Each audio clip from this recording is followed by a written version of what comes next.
2017 regular monthly meeting of the San Miguel Board of Commission. Thank you. During this meeting, we'll have a Board of Finance meeting. Any person who requires special assistance or service to attend or participate in this meeting, call the County Manager's Office at 505-425-9333. This meeting was published in Las Vegas Optic on November 22nd, 2017, distributed to radio stations KFUN, KLVF, KNMX, KMDZ, KBQL, and KMDS on November 20th, 2017, and posted on the San Miguel County website at www.co.sanmiguel.nm.us on November 20th, 2017, at least 72 hours in advance of the meeting. We have a call to order, please. A roll call vote, please. Chairman Rock Ulivari. Here. Vice Chairman Arthur Padilla. Here. Commissioner Janice Varela. Presente. Commissioner Maria Martinez. Here. Commissioner Chris Nahar. Here. Thank you. Do have a quorum. And Commissioner Varela, would you like to lead us in the Pledge of Allegiance? Sure. I pledge allegiance to the flag of the United States of America and to the republic for which it stands, one nation, under God, indivisible, with liberty and justice for all. I salute the flag of the State of Mexico,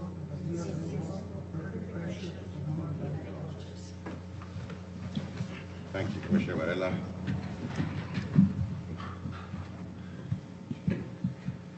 Now, on the agenda, I would like to move that we move item number 4 to item number 1 because of some board meeting conflicts.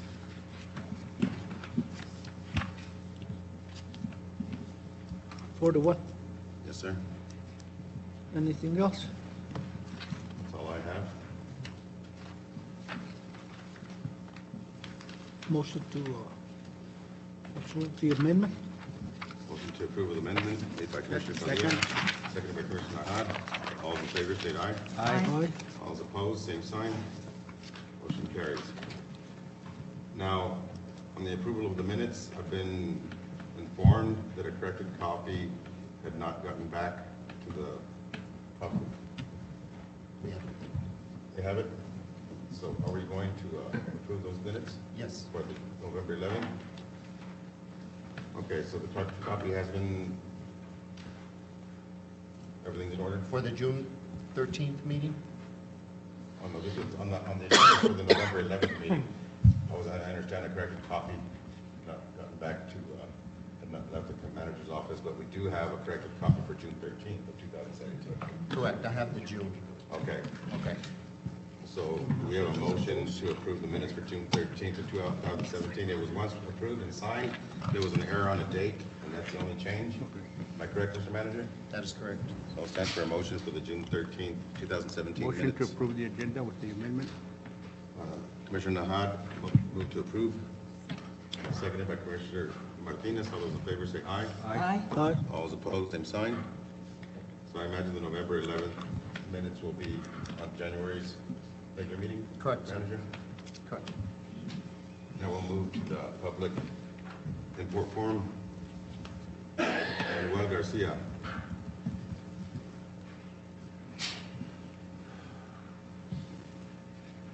Okay, good afternoon, commissioners. Good afternoon. Good afternoon. Residents, county residents. I'm Manuel Garcia, and my talk today is called to set the record straight. And there was an article published by the Optic a few days after the last county commission meeting, and there was a lot of comments about repair of county roads, and there were a couple of comments that I thought were incorrect, so I wanted them to correct those. And one of them is that the C-53B road still legally remains a county road, even though the county passed a resolution 4-1 to vacate and abandon the road. They did not get prior permission from the State Department of Finance and Administration, the local government division, to do that. So because they didn't get permission from the Department of Finance and Administration, the local government division, statute 13-6-2, which was a statute or case law that was cited by Patricia Madrid versus the UU Bar Ranch. The case law requires prior approval from the DFA LGD for any road disposition where the value of the road is more than $5,000. So the appeals court in New Mexico ruled that a road vacation or a road abandonment is a disposition. So on that statute alone, 13-6-2, Patricia Madrid was able to win that case. And that's a 2005 case. And what it states is that failure to obtain prior permission from the DFA LGD precludes any attempted vacation or abandonment. So even though that it was approved by 4-1 and the resolution that was passed, the resolution is really null and void. It's precluded. And so that was in the case of Patricia Madrid versus UU Bar.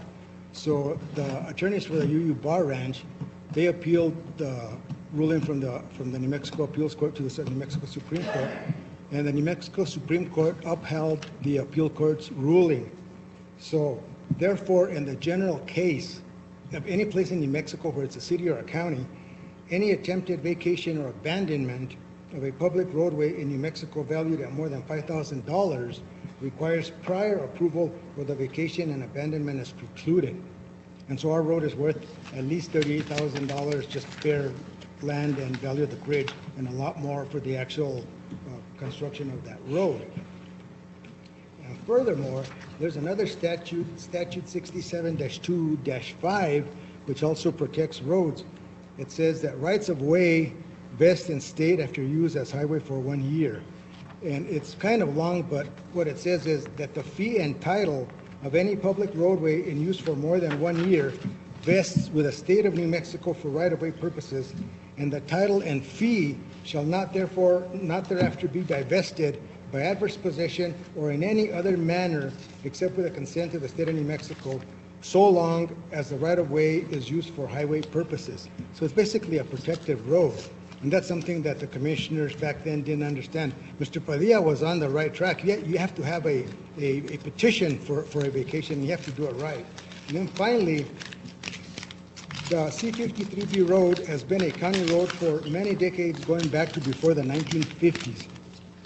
The original public roadway was called El Camino Público and dates back to the 1800s. The original road was established during the territorial period, during the period in the 1800s. And the Constitution of the state of New Mexico made all those public territorial roads that existed in New Mexico before 1912 property of the state of New Mexico. So that road, the actual real estate of the road, is in fact owned by the state of New Mexico. So it's a public road and it's not a private road. It hasn't been a private road since the 1800s. So the roadway in the Encinoso Canyon at Mesa, New Mexico is a protected public road. And the reason that I wanted to set the record straight is the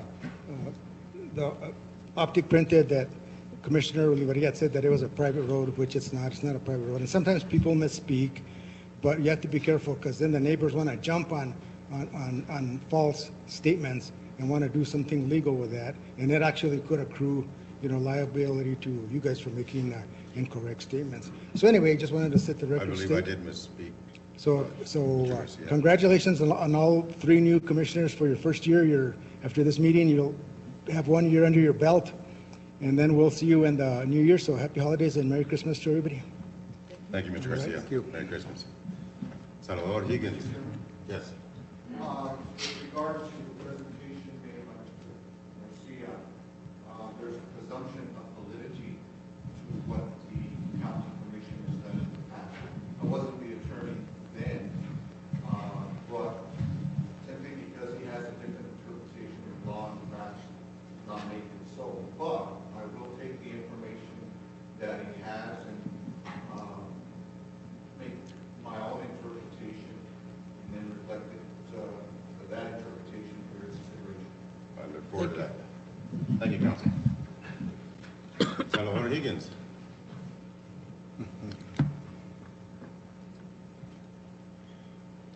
See if we get a Christmas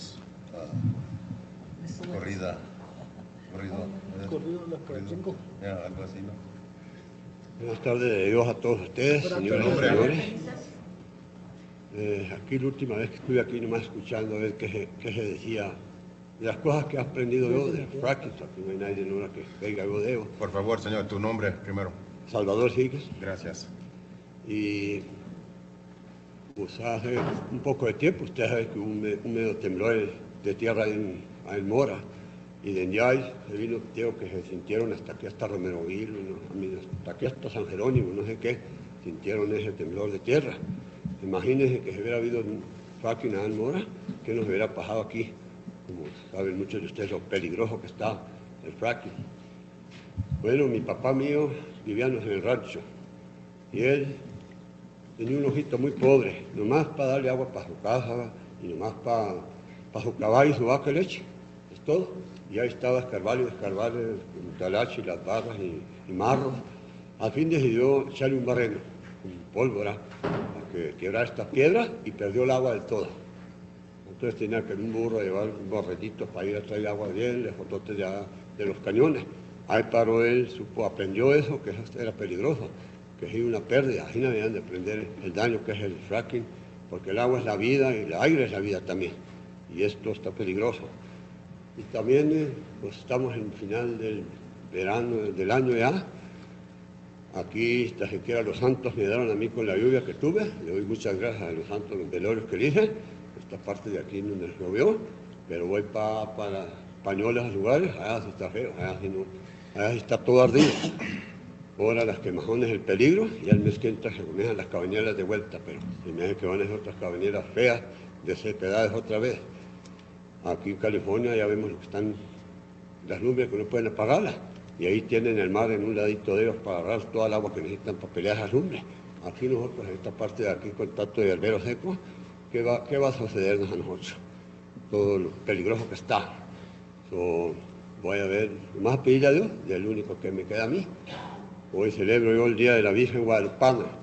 La Guadalupana se padeció en España primeramente, luego Juan Diego, y luego a mí en Mary Gore. Esta mañana tuve un hermoso rosario de balones yo en el Windis y fue una cosa, unos retratos que se nos apareció Dios en el cielo. Ahí salieron, ahí nos estaban mirando una vecina de ustedes cerca de él, las manuelitas, me estaba enseñando bien tratablemente el Sagrado Corazón de Jesús, el mejor balones. Y ahora traigo unos libros aquí para darles, para que sepan que yo también traté de ayudar a esta ciudad con el agua y no hacen caso. Acabamos de los últimos libros aquí de la iglesia, donde decía que el Señor que andaba y les manda, le dije, tenía sed, me dieron de beber, me pasaron para el cielo. ¿Cuándo? Cuando lo hiciste con aquel, lo hiciste conmigo. A los que no, los mandó para otro rumbo. Aquí traigo este libro yo que enseña cuando le dijo el Señor que sacara el agua a este santo, sacó el agua para todo el sentido que bebió agua ahí. Este libro está en el año 2011. Es este libro. Yo los tengo todos, porque así he aprendido yo todo lo que sé cómo vivir. Y así es como ya nos vivir en este mundo, pero el mundo está en los peligros ahora. Y entiendo que el diablo agarró más poderes ahora para hacernos más daño en este mundo. Y miren lo que está pasando, las muertes y todo lo que está ocurriendo tan feo en el mundo. Ojalá que todo se cambiara. Así les voy a dar a cada uno de ustedes estos libros. Gracias, señor. Gracias, señor Miguel. Feliz día de Guadalupe, Señor. Muchas gracias. Para que miren nada y aprendan lo que he aprendido todos ustedes. Muchas gracias. Muchas gracias. Yo los tengo todos.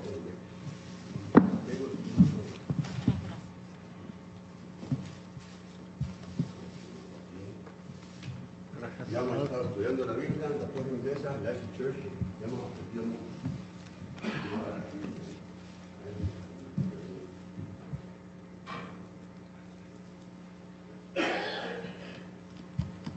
Commissioner Don Olivas.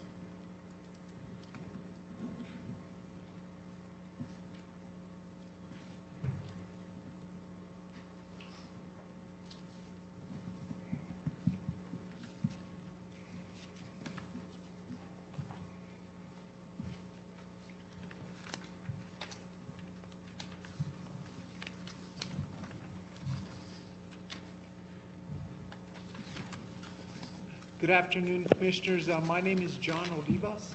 I am the traditional community organizer for the New Mexico Wilderness Alliance. I reside over in Mora, and I'm here to give you an update in regards to Sabinoso Wilderness, just to the east of here in Las Vegas. I was in front of you back in August. There were some discussions with Secretary Ryan Zinke around that time in order to acquire a donation from the Rimrock Rose Ranch, which surrounded Sabinoso Wilderness, to donate it over to the Bureau of Land Management in order to gain access to the Sabinoso Wilderness. What I gave to you here was a map of the area as it has been acquired. There's been roughly 3,500 acres, almost 3,600 acres that were donated to the Bureau of Land Management, and it's all inclusive in the map that I provided to you. So Sabinoso Wilderness is approximately 32 miles east of here on Highway 104. You get off there in Trujillo, and you head about 7 miles north and east into Sabinoso itself. So there was, back in March of 2009, Congress made a designation to where Sabinoso would become wilderness. Sabinoso is a federal land piece of property that belongs to the Bureau of Land Management. And since 2009, this land has been landlocked by private land. So on July 29th of 2017 this year, we had Secretary Ryan Zinke, who came from Washington, D.C. and actually toured the area. During that time, there was an organization known as the Wilderness Land Trust who had who actually purchased the Rimrock Rose Ranch, which was roughly around 3,600 acres. They acquired that property. They paid approximately $3.1 million for that property. And what they ended up doing was donating that property over to the Bureau of Land Management so that they could have access to the Sabinoso Wilderness. So since 2009 up until November of 2017, there was no access to Sabinoso Wilderness. So it was the largest tract of land, the only tract of land that was wilderness, was designated as wilderness, that had no public access. So on November 9th, what happened is Secretary Ryan Zinke went ahead and made the donation. There was lots of activity that was taking place from Sabinoso, from the Bureau of Land Management to go ahead and acquire this landscape so that the public can gain access to this land. So if you continue on and open up your packet, there's some there's some photos that exist on that packet that I provided to you. And this is some of the recent work that has been done by the Bureau of Land Management. Actually, the Taos Field Office is the field office here in northern New Mexico that actually manages that land. The engineers, what they went ahead and did is they went ahead and provided a parking area, and they put up a gate. So on the first page, you'll actually see some of that parking area and the gate that they put in there. And if you look at the first page, top picture, on the left-hand side, they actually have an access point for horses who people who bring their trailers out there. They're able to access this area through that gate over on the left-hand side. So if you look at the map actually shows you the parking area where these photos are taking place. This has been done since the end of November. November 9th actually is when the donation took place. So from November 9th to present day, this is some of the activity that has taken place. If you look on the next couple of pages of photos, there is a couple of gates that actually exist in there. Because this is public access for individuals to go from here in northern New Mexico to this area, these gates actually remain open. There's public easement through some private land that gets into this area. So these gates are actually out there, but they remain open. There are some cattle grazing that takes place from the Trujillo area all the way to the boundary of the forest land. So these, if you go out there, you'll definitely see these photos. You'll see some of these gates that exist out there. So what they've done is engineers, I've actually had meetings with BLM in regards to what has been done in regards to the public access for this area. And what they have done is there's actually some cattle grazing that takes place in this area, and between the parking area and the lower Largo Canyon area, there's some private, so there's a private easement that goes in there. And what has happened within that area is there's been some BLM has actually made some adjustments to the wilderness boundary so that the cattle grazer can actually go to the west of Cañon Largo and maintain his grazing rights within that area so he doesn't have to go through the wilderness area. So there's been a tiny minor adjustment to that, and that has been for grazing permittees that actually use that area. What has happened, there's been several articles that have been published. One of them came from here in the Las Vegas Optic. The other one was up in the Taos News. And what they've done is they've shared some of the information in regards to this donation. Chairman Ulibarri was actually part of that trip on July 29th when Secretary Zinke came here, and he was actually quoted in regards to the Savinoso and what it would do for the community. And the quote, if you don't mind, Chairman Ulibarri, he mentioned that Savinoso is a connection to our past, essential to the culture, traditions, and history of this land. So during the process when BLM actually inventoried this landscape, what they did is an archaeological study. And there's several archaeological sites that are located within that wilderness area. And the archaeological department of UNM actually did the inventory within that area. And there are several sites that are located within that Savinoso wilderness that actually date back from historical Native American and trappers who actually were in the area. And there are signs that are out there. So if you go out there, you hunt, you fish, you hike, you will actually be able to have the opportunity to see some of these areas. UNM actually has this archaeological inventory posted on their website. So if you have any interest in going and seeing that, it dates back several hundred years. The area, so I just wanted to give you guys an update in regards to what this area is going to do economically. I think there's going to be a lot of people that are going to come up and visit this area.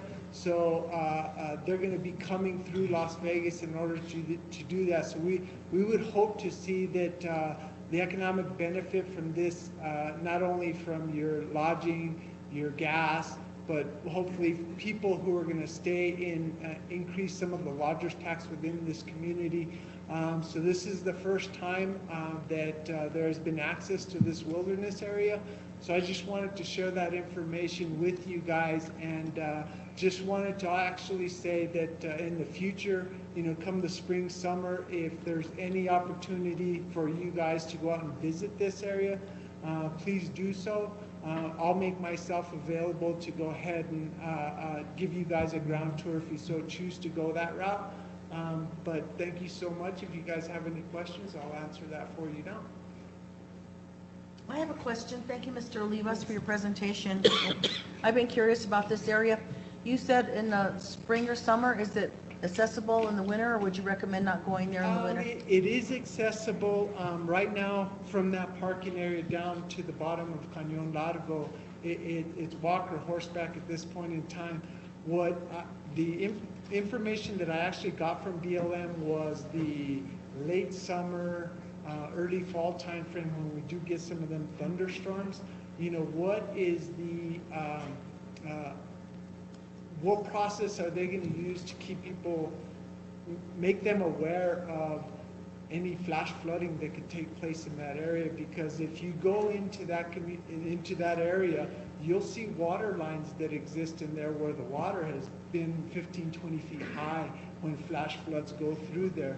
But it will remain accessible year round.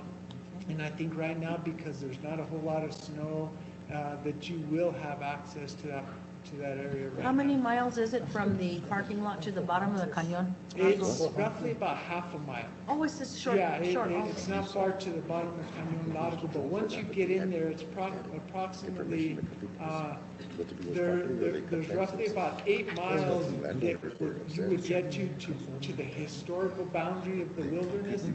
So when we actually took Secretary Zinke in there in July, we were not able to get to the entire boundary of that. What happened during that time frame when they were doing, when they were converting that private land over to wilderness quality, what they did is they removed a lot of the water tanks that exist down there. There's actually 6 wells that are down there that have not been capped. They still exist. So the whole idea there is for wildlife drinkers that may come up in the future, that there's going to have access to water in that area. So yeah, there's been a ton of work, and I greatly, recommend that you go down there. I'll make myself available if you guys so choose to go that route. Thank you. Thank you. Mr. Olivas, so it's open for hunting. What unit is that? Unit is actually Unit 47.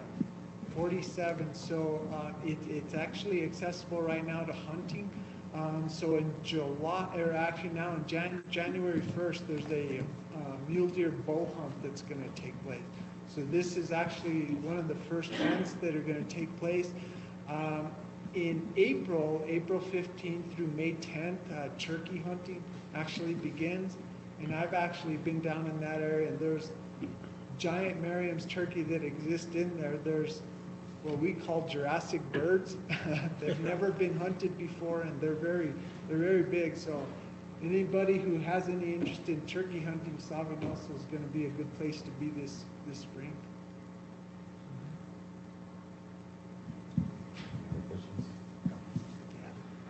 Mr. Olivas, thank you so much for all you do. You've been super active, especially when it comes to public lands and wilderness and outfitters. And to my recollection, you're one of the New Mexico commissioners that actually did exactly what he said he was going to do when he came to commissioner. I did. Yeah, we can go into that one, but yeah, there's a lot of history there. Thank you for all your hard work. Yeah, thank you, Commissioner. Thanks, Commissioner. Thank you. Thank you. That will conclude our public input forum.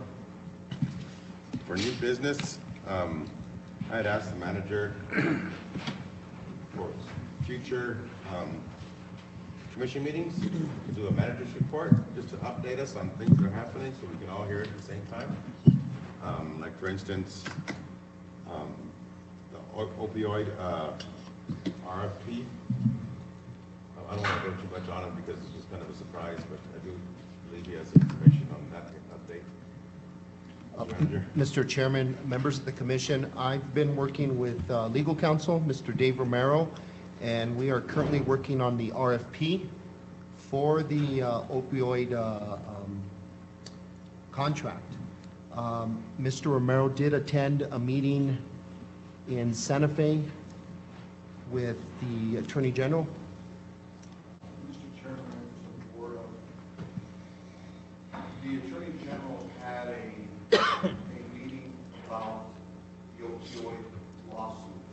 Basically, he explained to those that were there why he thinks that the county and cities should themselves to be joined into the Attorney General's lawsuit.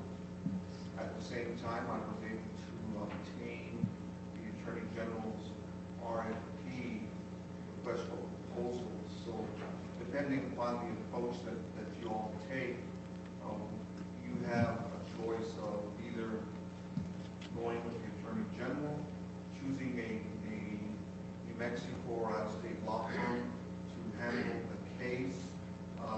You already have cases going on in Mora, and at the recent seminar, I was able to talk to members of different cities and counties who are exploring the options. Right now, it looks like a private firm representing the county, that there's a greater chance that if anything is obtained in terms of damages, that money can come back to the county as compared to joining into the Attorney General's lawsuit, which sort of promises a trickle-down theory in getting back the money to the communities. Anyway, we have been active. It is a complex and large case. We are at the beginning stages, and I would expect that we will have an RFP for your consideration at our next meeting. Thank you, Councilor. To your manager, and that was one of the topics, of course, at the Poverty Summit in Fort Worth. I was able to talk to some lawyers and the chairman of a county in Dallas. That was a former lawyer who's now the chairman. I talked to you about the contract I gave to the manager, so he can share it with you.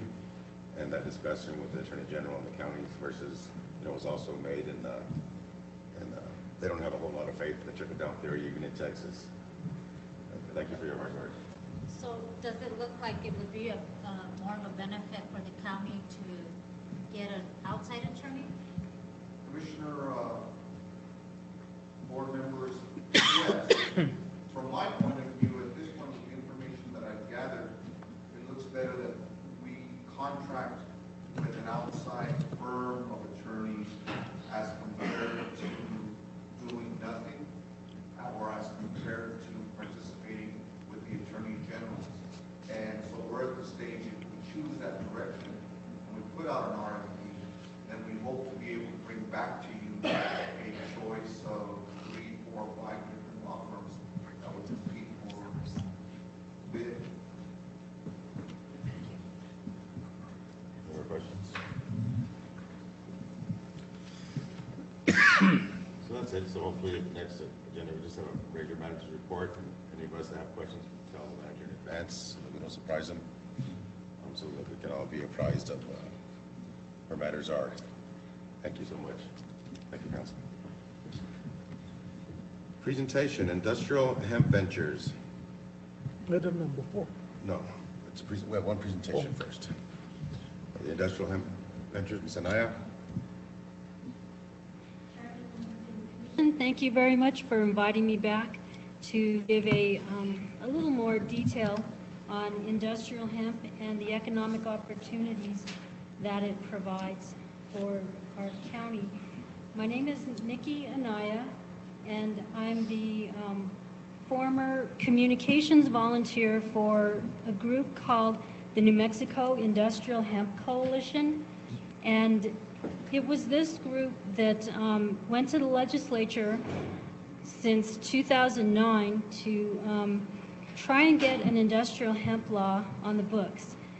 And in my work with the state legislature, one of the biggest challenges was to try and convince our policymakers that industrial hemp is not marijuana.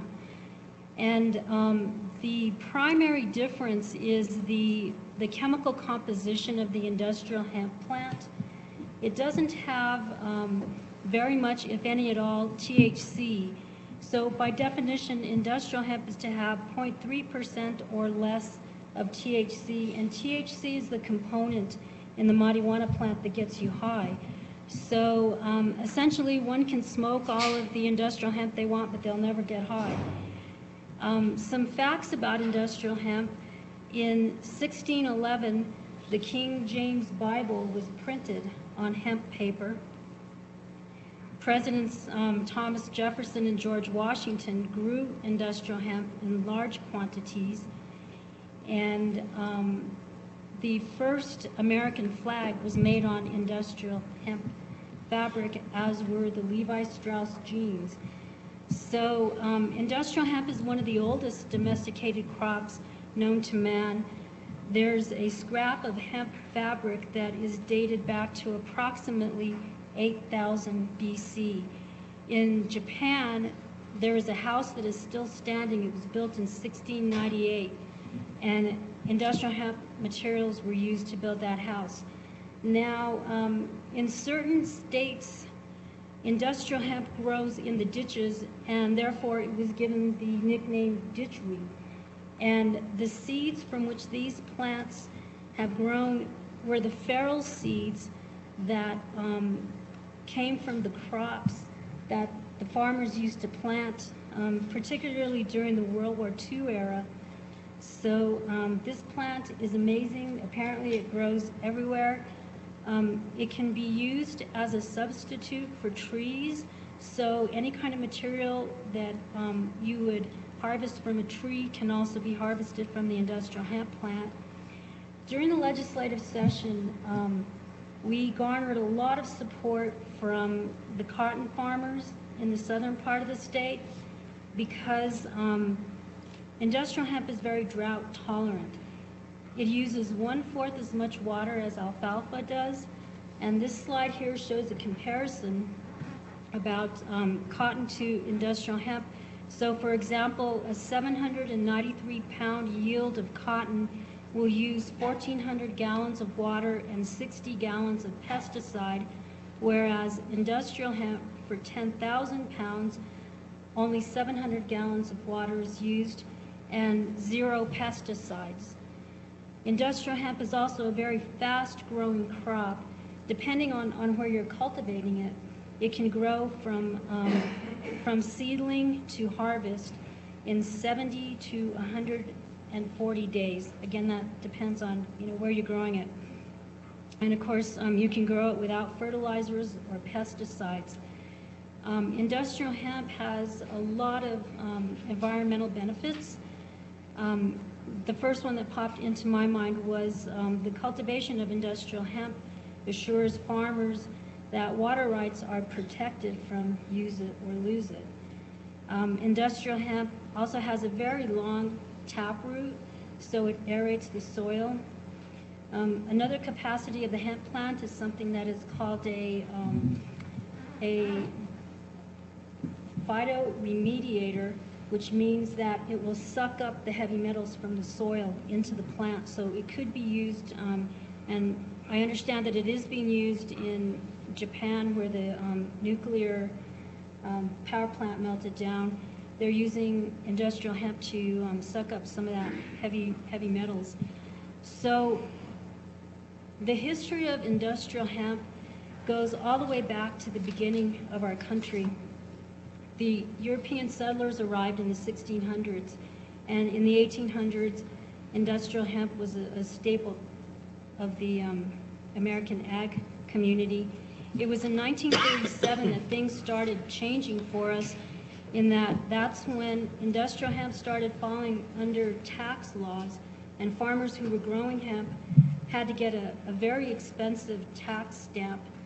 And the irony was that during World War II, the USDA ran a Hemp for Victory campaign asking that farmers grow industrial hemp for the war effort.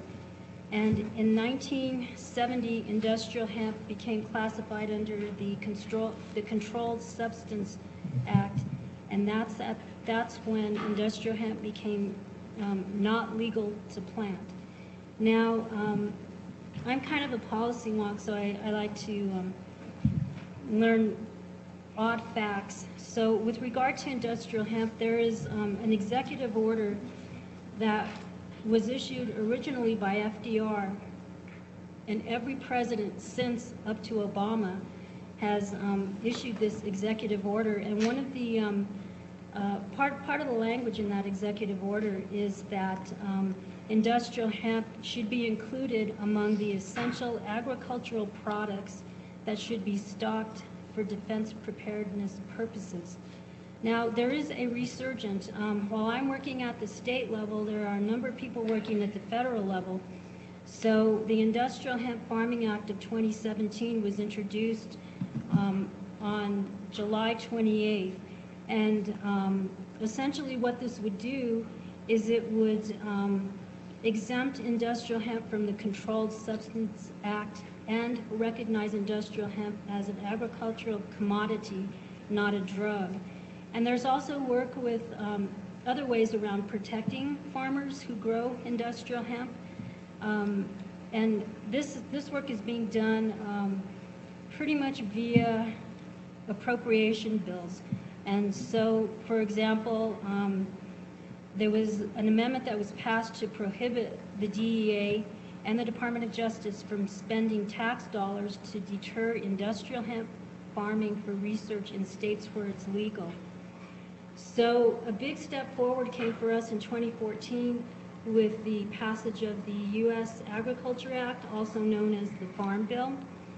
And basically the Farm Bill states it authorizes institutions of higher education or state departments of agriculture in states where industrial hemp is legal to grow industrial hemp for research or agricultural pilot programs.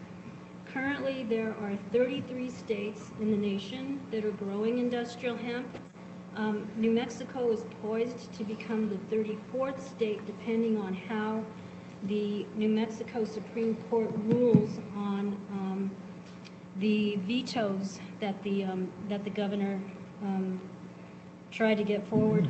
So we had 2 industrial hemp bills during the 2017 legislation session, and both of them went to the governor's desk. She vetoed both of them, but they were in that block of 10 bills that she vetoed that she didn't do correctly. So we've been caught up in legal wranglings around that. So this map here shows all of the states in the nation that are growing industrial hemp. And you can see that Colorado, our neighbor, is leading the pack with regard to the number of acres that are currently being cultivated. They've got 7,500 acres under cultivation. So the question is, how come New Mexico is not growing industrial hemp? Well, it's because we don't have a law on the books yet. And as I mentioned, we're pending the outcome of the litigation that's happening in the review that the New Mexico Supreme Court is undertaking with regard to our vetoed bills.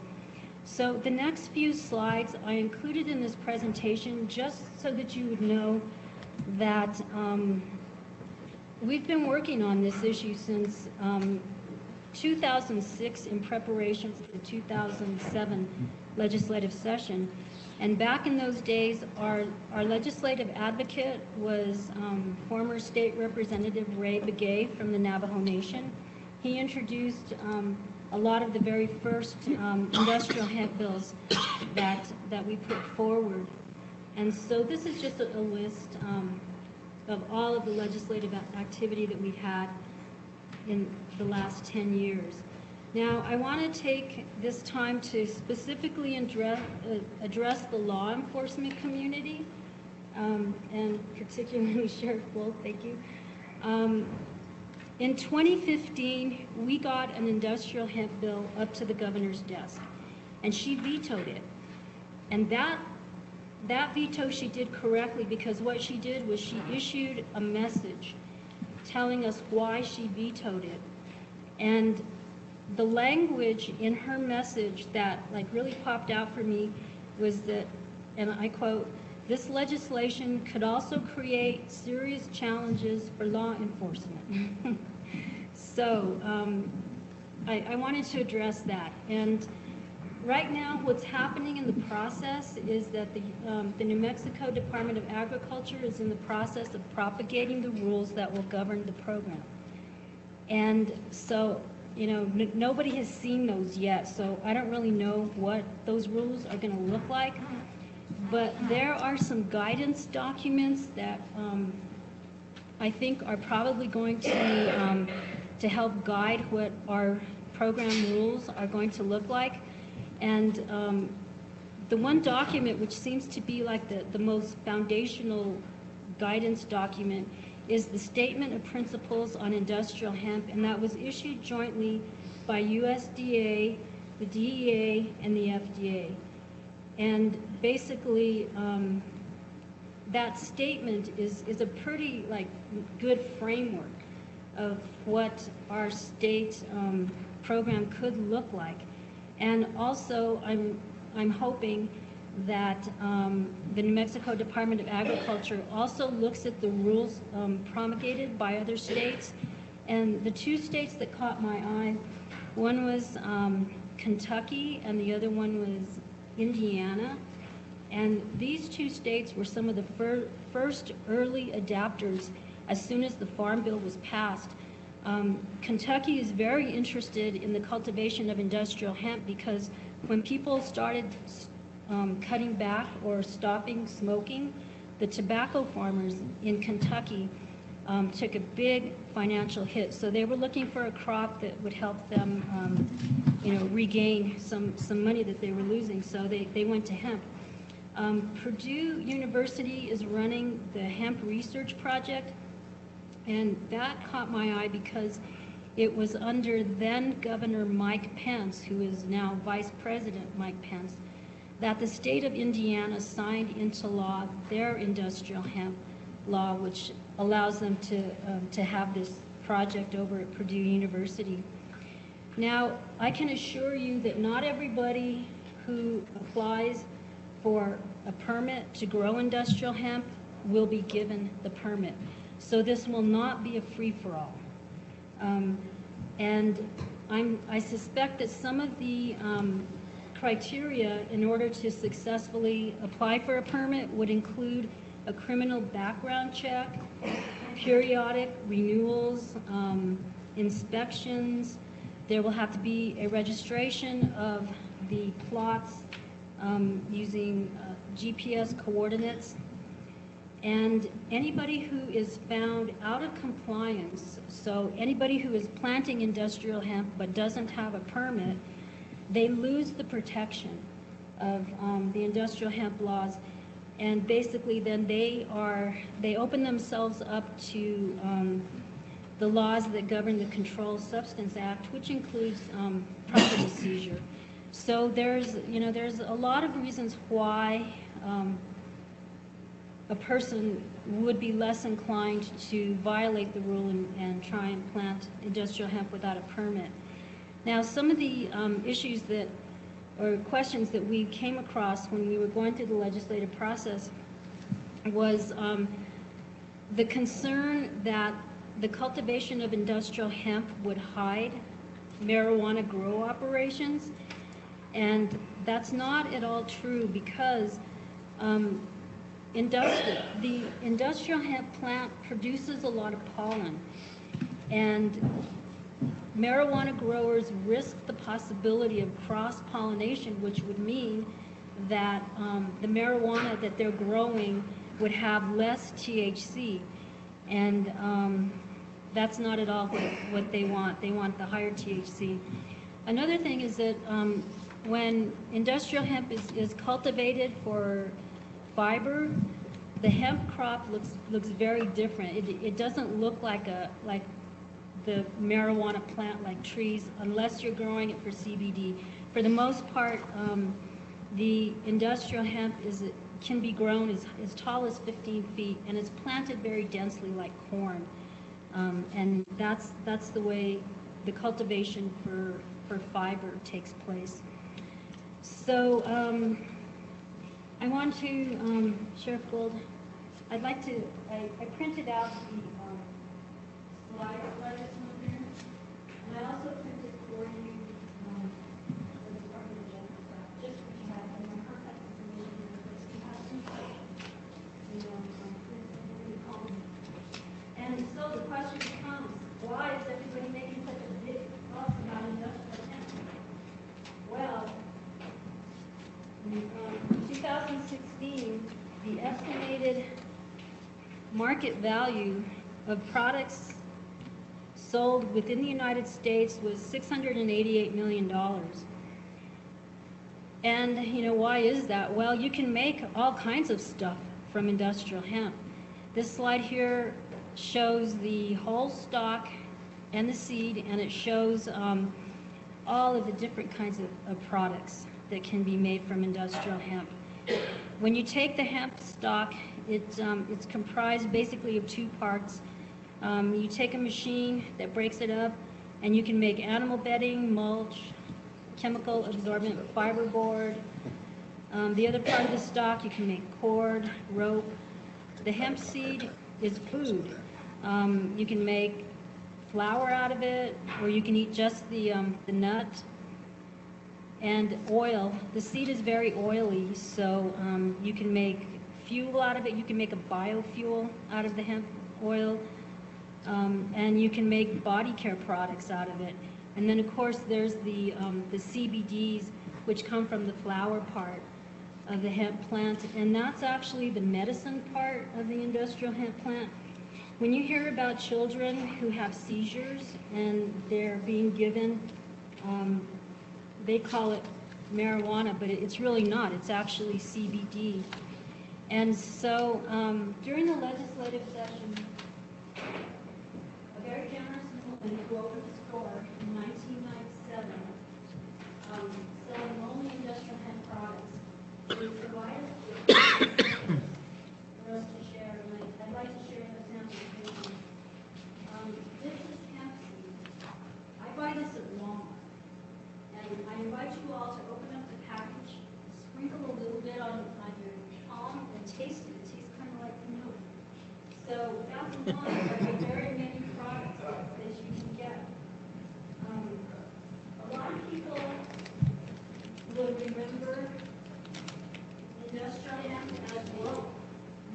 A lot of the elder people that we would communicate with in the state legislature, they would tell the stories how they were in the Navy and how the U.S. Navy used industrial hemp to make rope. So again, this is a product that's sold at my friend Kathleen's store, Santa Fe Hemp. And this is raw hemp fiber. And they made it into a doggy toy. This is a doggy pull toy. That is a small cottage business out of Colorado. People also associate hemp with wine. So my friend Kathleen Shaw sells this industrial hemp wine. When I was putting my research together, I went out to look for some natural, all I could find was fibers. So that's another example. And also paper. Everybody associates industrial hemp with paper.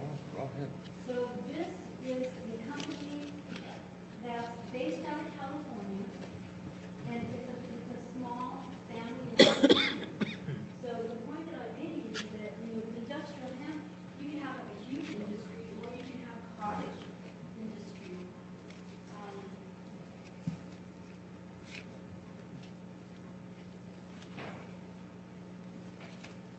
This wallet is made from industrial hemp.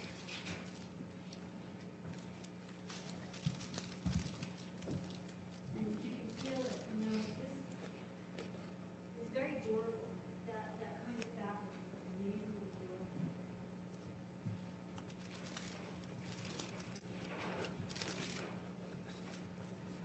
Do they combine the hemp with another, like for that wallet, does it have to be mixed with another fiber, or is it just straight? Yeah, sometimes it's straight, and then sometimes it's mixed. In general, it's mixed with cotton. Usually when they're doing hemp for fiber, it's like a cotton mix. So now here is some. Here's some fiber. This part of the sock is made from industrial hemp and cotton, and this top is it's recycled material from a squash bush. Now this dress This is made from industrial hemp also. And this is a handmade, hand-dyed piece of fabric made by a woman in Albuquerque, an artist. She did block printing as well. And this, again, is another example of how this fabric can be used. Now, see, I'll hold this up here so that you can get a sense for how that feels. So another category for industrial hemp can be used to manufacture products is body care. And again, all of these products were sold at my friend's store. And she had this store in 1997. So, there is a total market for it. Now, these are salves. And these salves are for, different kinds of, did you put a price tag on that? That's kind of surprising. How much is that one? $174. Oh, wow. Yeah. But probably because it's, The handmade, yeah, the print and all that. So, these are salves, and this one is a pump and brew salve, and I would encourage you to open it up and smell it and feel it. The product is made primarily from hemp oil, which is extracted from the industrial hemp seeds. This one is baby salve. Please feel free to open it up and smell it, and feel it. You're welcome to touch it and see what it feels like. This one is a baby salve. It's good for diaper rash. And then this one is for sore muscles. So,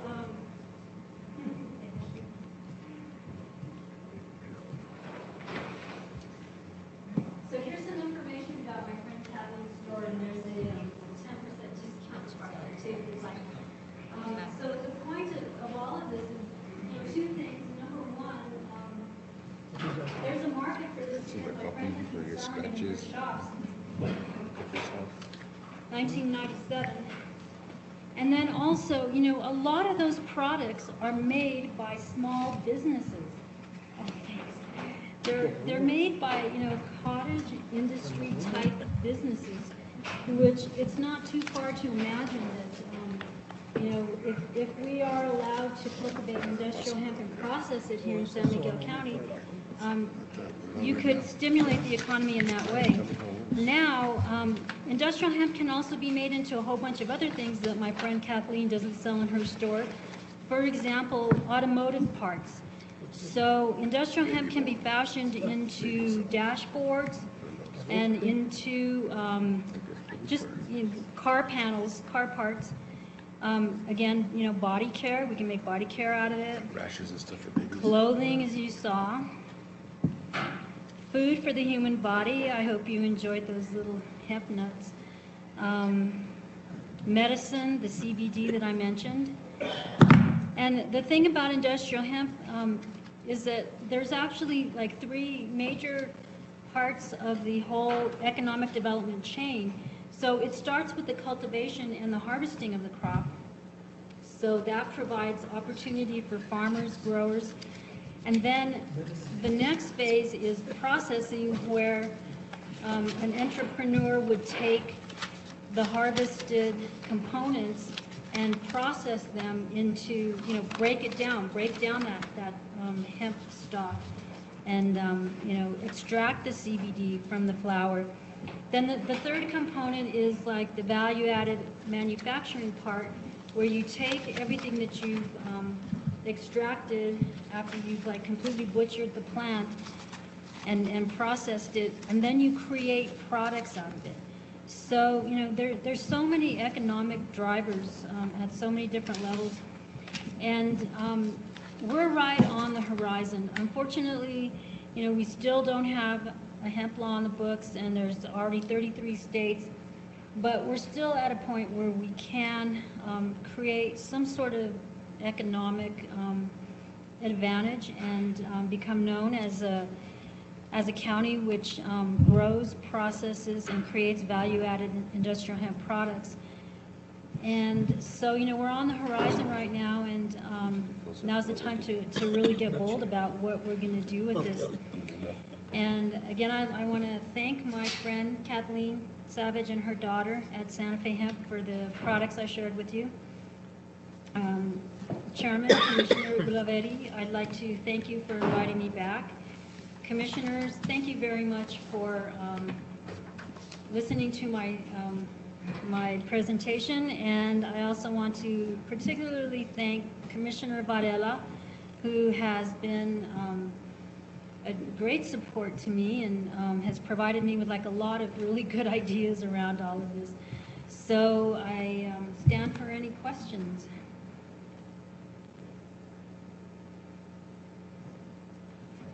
Chairman, are these products already on the market, or are they legal here in the state? Yes, thank you very much for the question. Yes, they are already on the market. Some of those products have been on the market for a while now. And yes, they are legal because what it is that industrial hemp, for example, those balms that I showed you, the industrial hemp oil used to create those balms it's imported from Canada. Here in the United States, we are legally allowed to import certain parts of the industrial hemp plant, and basically those parts are the parts that cannot be regenerated to grow the plant again. So we are able to import oil, and a lot of that comes from Canada and also from China. We are able to import textiles created from the industrial hemp plant. We can even import dried hemp stalks so that we can then process them here. So yes, these products are legal. Now, where things get into the gray areas with the CBDs, which is the medicine, but all of these other products, the rope, the twine, the fabric. What about the licensing for, that they say marijuana and the licensing for hemp? Is there a license here in New Mexico for both, or is it all together? So right now, in the state of New Mexico, the only kind of marijuana that can be legally grown is if it's grown under the medicinal marijuana program. And that's administered by the state of New Mexico. I think it's the health department. Now, there's a huge process, and the application period is not open all the time. It's only when the governor deems that it should be open. And that's based on how many medical marijuana patients go into the program and what the supply is like. And that's completely, entirely different from industrial hemp.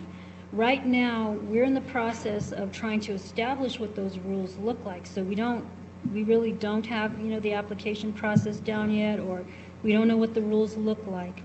But they will be administered by a completely different agency. Those rules will be administered by the New Mexico Department of Agriculture, probably in collaboration with New Mexico State University. So they're two entirely different programs run by different entities within state government.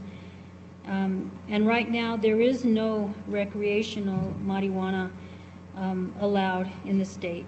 So, nothing's been, no rules or any kind of that. Thank you. So, the situation right now is that Senator Cisco McSorley, I think, proposed a bill. It was passed. It was passed through the Senate. It was vetoed by the governor. It was appealed to the Judge Singleton, I believe it was in Santa Fe. Yes. Who overturned the veto. All her vetoes, I guess it was 10 or 11 of them. So Yes. right now it's an appeal. So if the appeal is granted, then it's legal, right? That is That should correct. take care of it. Yes, if we prevail with the New Mexico Supreme Court, then the Department of Agriculture must start writing the rules So to run the program. Any question as to when that appeal will be decided? Is it We don't know. It was only maybe about 3 weeks ago that the New Mexico Supreme Court decided that they would take the case. And I checked the docket, and there's still nothing coming up on the docket. But yes, it was Senator Cisco McSorley's bill, because we had 2 industrial hemp bills that went to the governor's desk. One of them came from the House side, and the second one came from Cisco. And because Senate Bill number 6, which was the bill that he sponsored for us, and he's been a frequent sponsor. He's been, for several years, he's sponsored our hemp bills. So that was the bill that got to the governor's desk second, and so that's the one that would become the law, Senate Bill 6, should we prevail. More questions? Thank you so much for the very educational PowerPoint. Thank you. Thank you all very much. Thank you. Thank you so much. Thank you, Commissioner Varela. Thank you. Thanks, Jennifer. Okay, so now we're going to go into the agenda items. Item number 4, and it was resolution number 12-12-2017 CM1 in support of Luna Community College. And before I hand it over to Commissioner Varela, I'd like to recognize the president of Luna Community College, Ricky Serna, and invite you up to the podium if you'd like to say a few words on behalf of Luna.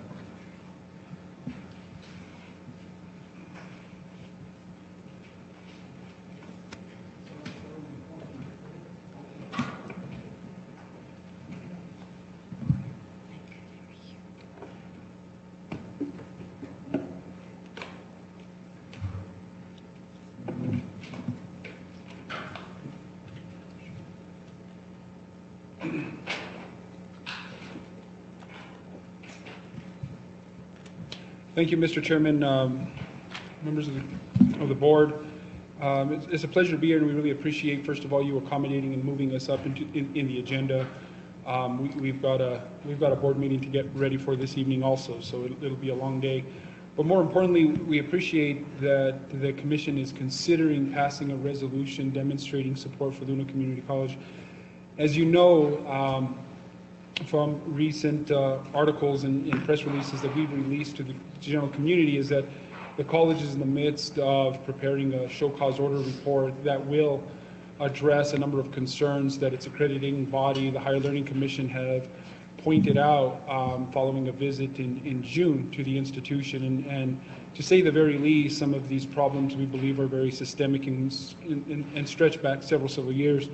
So what we've been doing at the institution over the last several months is really formulating a plan to address all of the concerns at the commission, working from the board down to student involvement in the process that we call shared governance, to establish policies and procedures that allow for decision-making to be inclusive of all of the stakeholders, including you all as critical stakeholders, the general community, students, faculty, and staff. And clearly, what's important to us is that we hear from the public, from you and your constituents, about what needs to be done on a number of levels. But ultimately, what's important for the commission, and even locally, the higher education department and legislators throughout the region, is that the partnership between us and the San Miguel County continue to be strong. We do this on a number of levels. We've done it with instruction. We look forward to doing this in partnership. The county managers talked about training and development for commissioners, San Miguel County staff, employees, etc. But also as part of what we expect to be a discussion that may take place at various levels, including in the upcoming session, about overall governance of Luna Community College and whether or not legislation needs to impact how it functions and it's governed as a community college. And what we want to be sure of is, more importantly, that the changes that need to be made at the institution at all levels, but more importantly, that Luna Community College remain owned and operated by the counties it serves, which for the most part is northeastern New Mexico. So we're adamant about ensuring that we continue to provide the general public, through voters, access to the institution, but overall guidance on where we go, not just in the process by which they elect board members, but in ongoing communication and dialogue with them about the programs they need to see, about the jobs that are waiting for our graduates, about how we need to prepare them for jobs. So that's in a nutshell. I know that my colleague, Mr. Apodaca, has provided with you all an edition of the most current edition of the Luna Light. we don't want to just give this to you to let you know that this is a publication that we're going to be distributing regularly now, but mostly because this first edition does address the show cause order, which was issued by the Higher Learning Commission beginning of November. And it highlights a little bit how we're moving through the next few months in a strategy to address the items that, as you'll see if you access the report, do date back several years. You know, I sometimes try and make it as simple as possible for our staff, and I say, this is like a marriage. They don't end overnight. Sometimes it's over several disagreements and arguments and decisions and trust issues that sometimes just ultimately end with, you know, putting ourselves into a situation where it's either you get it going or you don't. And this article will not only tell you a little bit about what show cause means, but how we're trying to address the issues. And the next edition, which I believe is coming out later this week, will continue to provide updates to everyone on how we're making progress towards the February 1st deadline and ultimately a visit that'll take place in March. So I appreciate your support, and I ask for your vote of approval for the resolution, and also that you continue to work through however appropriate the county manager or you all directly to share with us how this college needs to help this community and this county grow. And I'll answer any questions that you might have. Mr. President, I notice you have Jesse Gallegos with you. I just want to know if he's currently an employee with Luna Community College. Yes, thank you, Chairman. We brought Jesse Gallegos back after being gone for a couple of years. He's been back at Luna for I think 1 month. I hope he's not already second-guessing that move, because I think it was a week after he got there that all of this broke. But he was gone for a couple of years working at our neighboring New Mexico Highlands University, but he started back with us a month ago. And just for the record, I just want to acknowledge Jesse Gallegos. He does a fantastic job, and I think he would be a real good asset to your organization. He is. Thank you. Any other questions? Thank you so much, President Serna, and we wish you well and Luna Community College well in this venture for HLC. And I'll hand it over to Commissioner Varela now for the presentation. Thank you. Resolution. Thank you.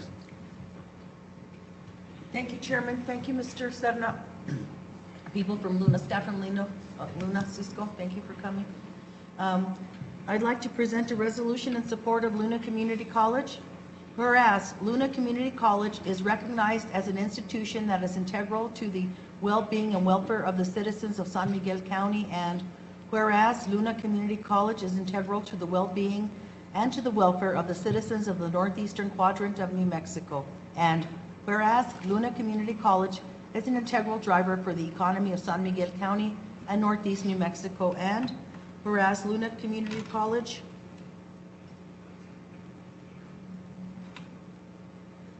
is integral to the necessary for the continued education of the students of San Miguel County and northeastern New Mexico, and whereas we, the County Commission of the County of San Miguel, New Mexico, would elicit the Higher Education Commission to continue its accreditation of Luna Community College in the support of its mission to the citizens of northeastern New Mexico.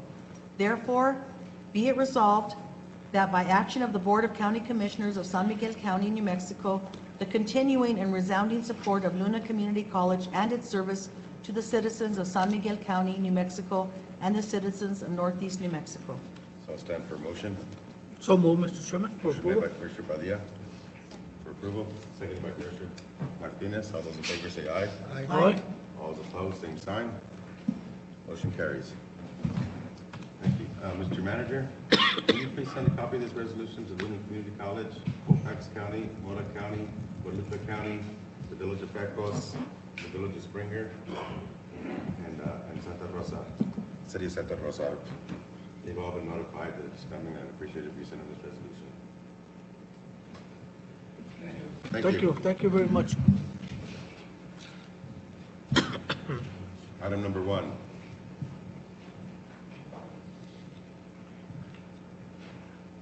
Betty Valdez. 2018 fair market rentals. Welcome. Thank you. My name is Betty Valdez. I'm the acting director for the San Miguel Housing Authority. And Mr. Chairman, Board of Commissioners, I'm here today to ask for your approval for the new 2018 fair market rents and utility allowances for the Section 8 program participants. The rents did increase by just a little bit, as did the utility subsidies, and those are determined by taking fair market rents in the area and what the utilities have cost over the last 12 months. Is there any questions? If not, I'd like approval on these two items, or one item. Yes, just one quick question. How's the program coming along overall? Overall, we are doing good. We just received the CMAT rating, which I sent to the manager, and we received a high performer.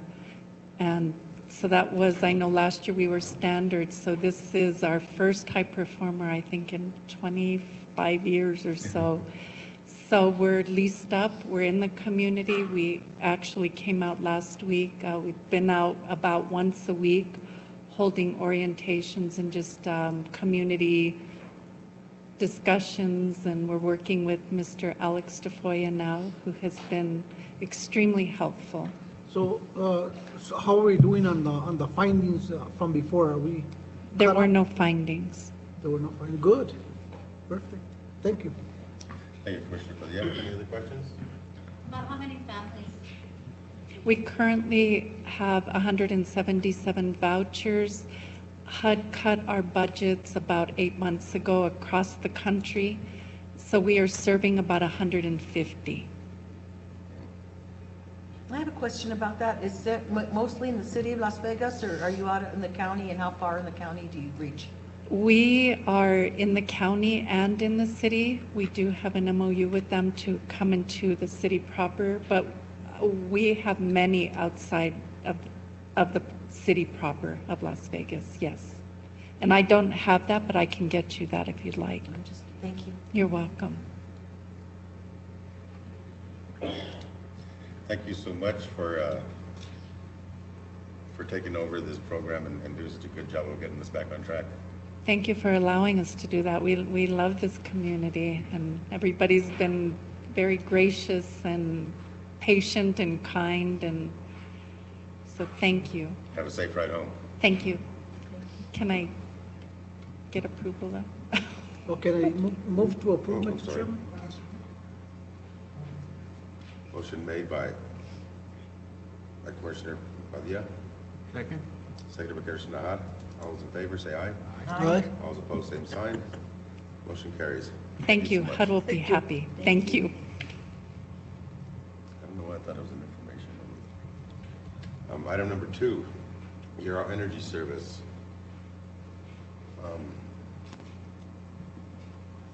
Well, I'm actually not going to do the presenting. I just asked them to come. If you would mind stepping to the podium and introduce yourself.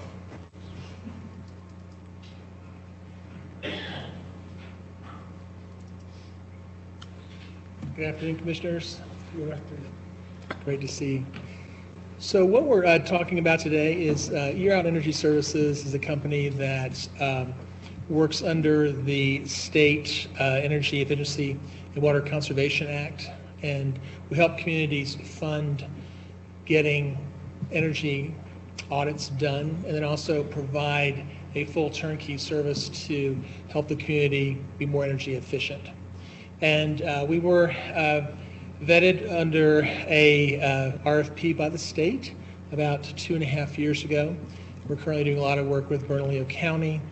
We're doing a lot of work with Silver City, some smaller communities through their consequences.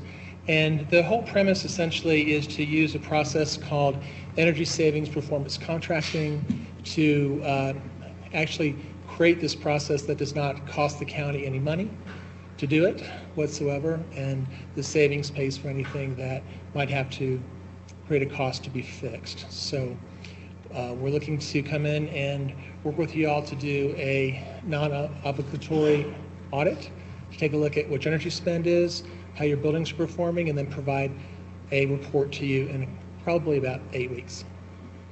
Sounds good. Any questions?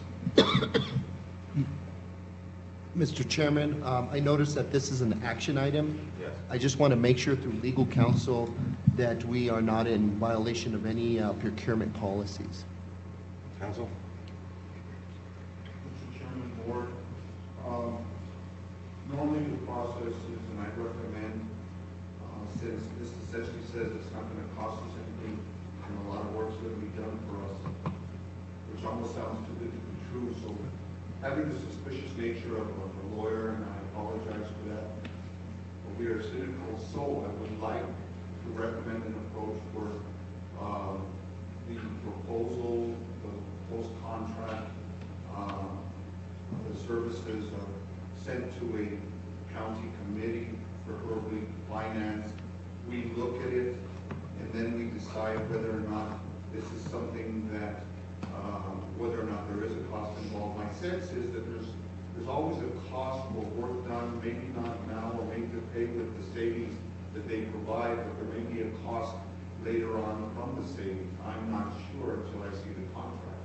So I'd like to see the contract. I'd like staff to be able to put this out on an RFP, because the idea is generally good. The idea of looking over what we have and making it more efficient. Okay, it's my understanding that there's no contract of cause. This is just for the audit. The audit is free. It's my understanding also that you have already went for RFP with the state. Correct. So that should cover any kind of.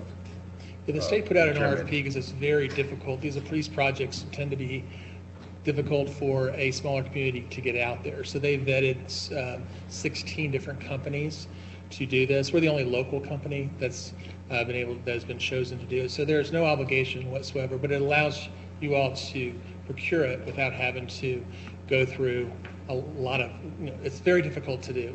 It's an expensive RFP. Also, Mr. Chairman, go ahead. Just have a question. Okay. It's my understanding that if you do an audit, square footage, energy costs, this and that, and you look at it and you say, you know what, we don't think we can save you much money. Right. It ends right there. We don't go into any other kind of contract or. Absolutely. In fact, what we'd like to do is take a look at all the buildings, because there's a thing called an EUI index, there's energy usage index, and like this building, for instance, we compare it against other buildings that are in a similar situation. We have about 48 years of weather history for New Mexico. We take a look at it, and maybe you're doing great. Maybe you're at $1.10 a square foot and everything's beautiful. Maybe you're at $6.50, and then we have to look, and then we'd have some recommendations on how to change that. Yeah. But the state really got involved here so that it would be easy for a community to do this and see it without any obligation. And then if there are problems, then that next step can be a decision you make. And that next step that the council was talking about, I would believe would come after the audit. Sure. If the county decided to enter into an agreement with you, but an audit at no cost to show if there is going to be any savings. Correct. Is what I was looking for. Commissioner. Just for clarification, this is an audit on energy services only? So what we look at gas, electric, water, the solid waste. We look at the building envelope, we look at the roofs, the windows, the doors. We basically do a bit of an assessment to see if that building, and then we also look at your CIP, where you're going with those buildings. Is that a building you're going to knock down? Do you want to change what it's going to do in the future? So we take basically a holistic look at what your energy spend is and your maintenance spend, because your maintenance is quite high on a lot of the older buildings. So we try to look at how we can help alleviate that. Well, let's say if you put a piece of new equipment in, you wouldn't have the maintenance costs. But we look at that from a very high view to say, hey, are you spending $30,000 keeping a boiler fixed when you could put a new one in for 10, but you don't have the money to do it? Things like that. So we look at it from a very, very sort of a high range, and then we can draw it down deep as we see buildings that have problems. At no cost, right? I'm sorry? At no cost? At no cost. That's another thing. So you will do this without using county employees to be digging up bills and so what we do to make this, so how to make this easy is we actually have a utility release form that we ask you ought to fill out so that we can then go to the utilities and grab all the bills. All we ask is for one copy of a bill, so we know with the bill and, what building it's to and the account number and things. That's all we need. And then what we do need is, we'll do this as a schedule, is to get into the buildings with your maintenance people so we understand what's going on in each of the buildings. So it's not a very evasive process, and we will definitely, give a week or two notice before our engineers start crawling over your buildings and things like that. So, but Commissioner Varela. Yes, thank you, Chairman. Thank you. I have a question. Yes, ma'am. What about water? You're talking about energy. Are you going to be looking at water systems Yes. where there are leaks as well? Absolutely. And, okay, how that can be Yeah, improved? water's a big deal in this community, and also is wastewater. So your costs on both can be quite high. So we look at water, wastewater, electric, gas, propane, solid waste, where it may be, like for You instance, didn't you may. mention that earlier, and I thought, what about water? Okay. Right, yeah, absolutely, water's part of it. Okay. Whatever's creating a bill, let's put it that way. Yes, ma'am. Okay. Yeah, and I understand council's skepticism, and I appreciate it too. And I think we should go that route after an audit. So if there are any more questions, I'll stand for a motion of approval to allow YESCO to provide a no-cost, no-obligation audit.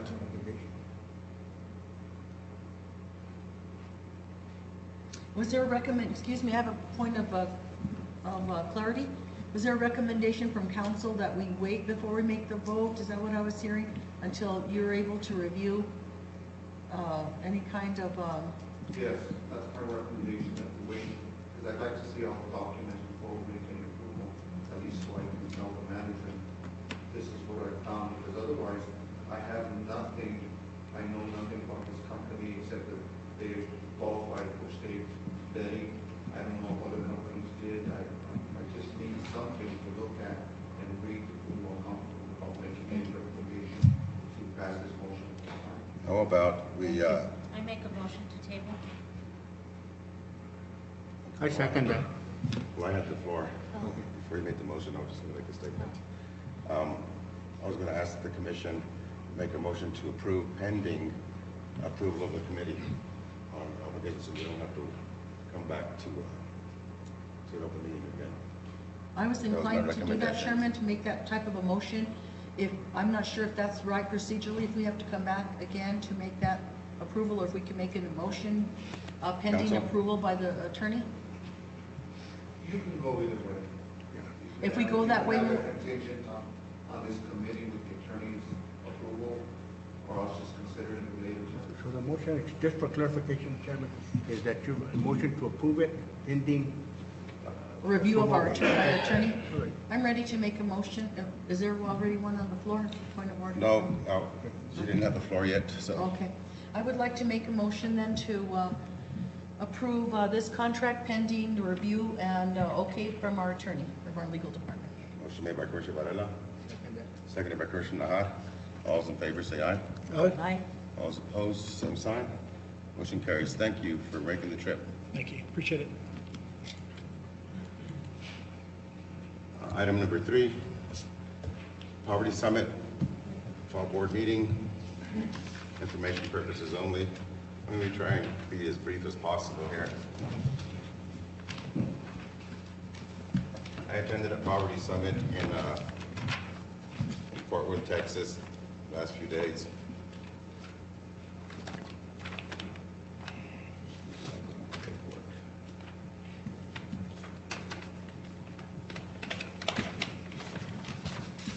My notes. So the national level of children living under poverty is 21%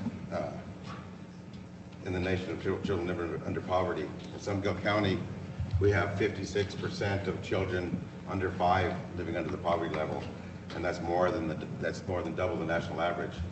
And what was concerning when I was looking through the reports from our Department of Health, which Ms. Yolanda Cruz helped me get all this information, and I want to thank her for that, is that from 2011, we went from 23.3% and increased every couple of years to 34 to 40 to 44 to now to 56% in less than a decade.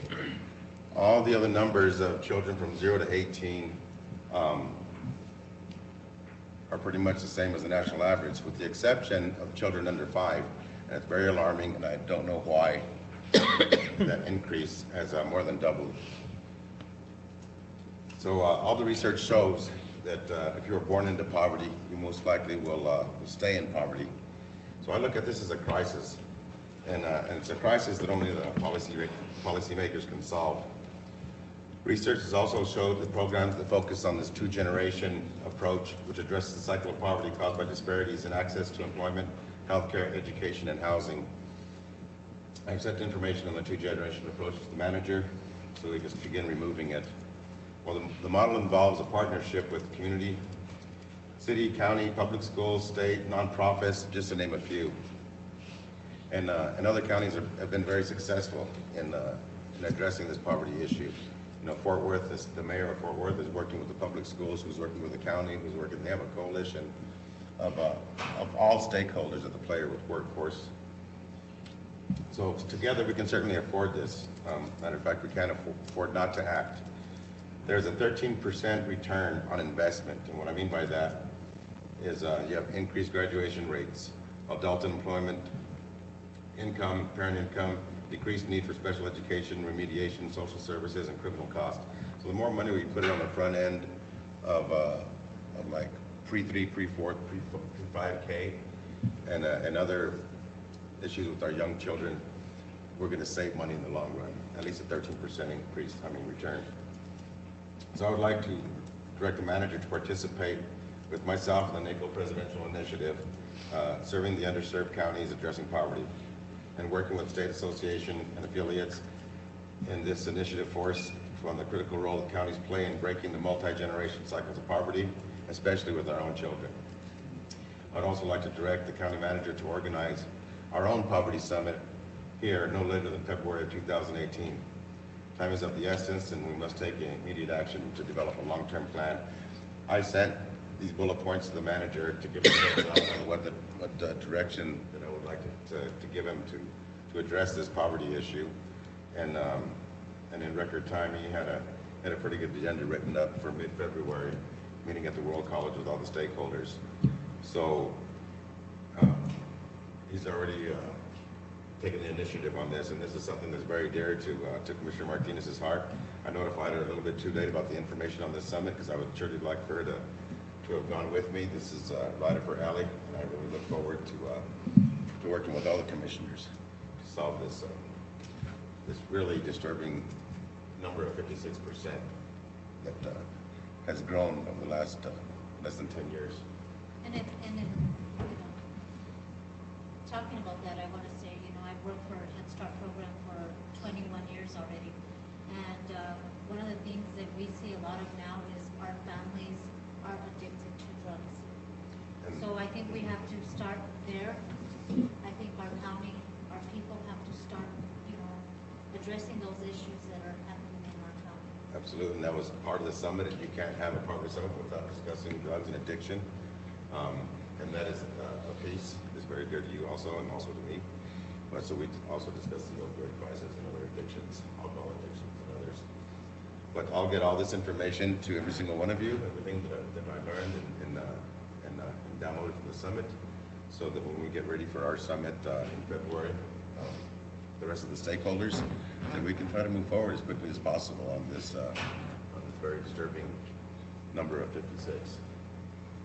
Are we going to be included in the agenda? I haven't seen it, and I'm glad to know we're addressing this and addressing the drug problem. What about like the economic part? Is this a big part of it too? Jobs, the lack of jobs? Yes. Oh, those types of the things. So what are we going to do? It's also connected to the comprehensive plan, the way I see it.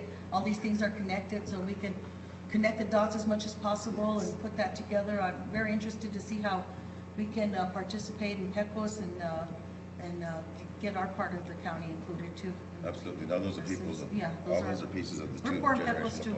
We're close to Santa Fe, but we don't have that kind of money.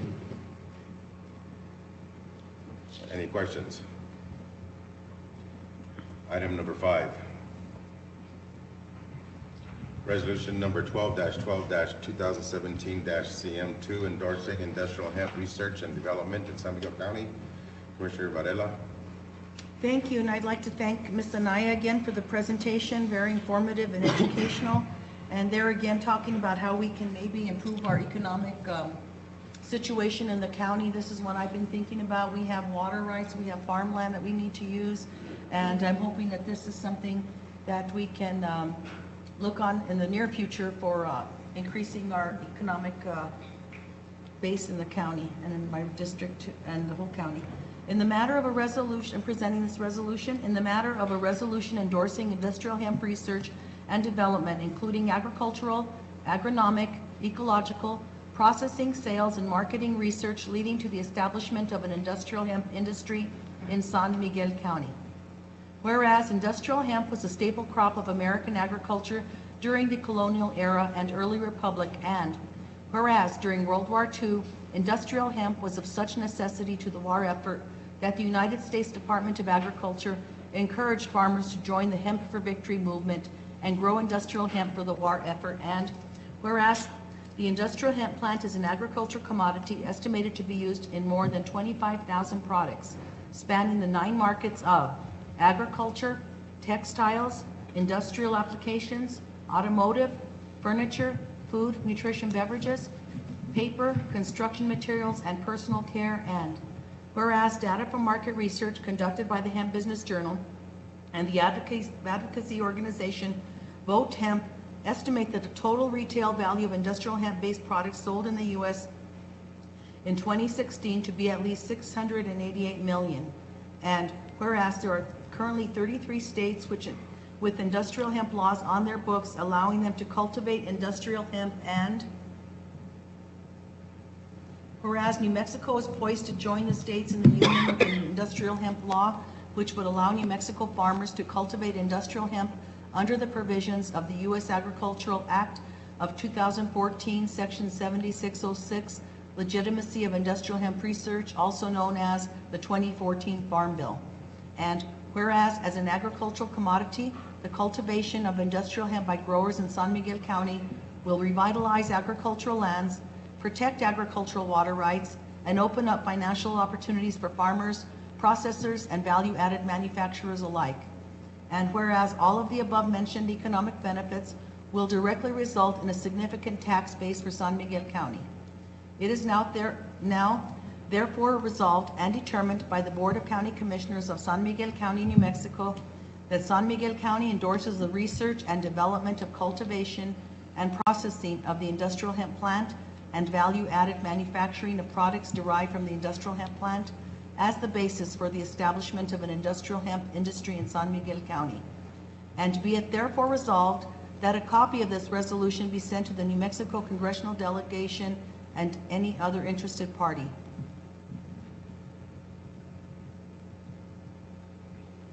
Any questions? It's time for a motion. Motion to approve by Commissioner Hart. Second. Seconded by Commissioner Padilla. All those in favor say aye. Aye. All those opposed, same sign. Motion carries.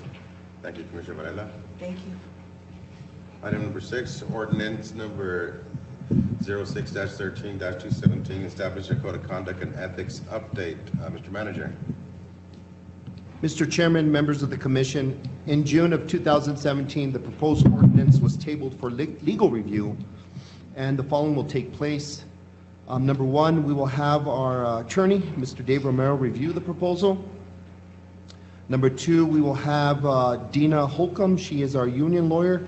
She will also review the proposal and seek input and approval from union. And that, keep in mind, the union would be representation from the detention center and also the sheriff's office. San Miguel County will create an employee committee to review proposal and make recommendations. Under the guidance of Alex Tafoya, we will have, we'll submit for public hearing. And then we have a current committee that is reviewing the personnel ordinance, and they will also review the code of conduct and ethics proposal for any duplication or if there's any common themes. Thank you. Any questions? Glad to see this back on the agenda and moving again. It's been tabled for 6 months now. Thank you, Mr. Manager. Item number 7, Las Vegas Night of the Legislature. Is Yolanda Cruz here? Ms. Cruz had an appointment, so she asked for me to present. Keep in mind that Ms. Yolanda Cruz is the county representative for Las Vegas Night at the Legislature, and she has been attending meetings with the City of Las Vegas, Luna Community College, and also New Mexico Highlands University.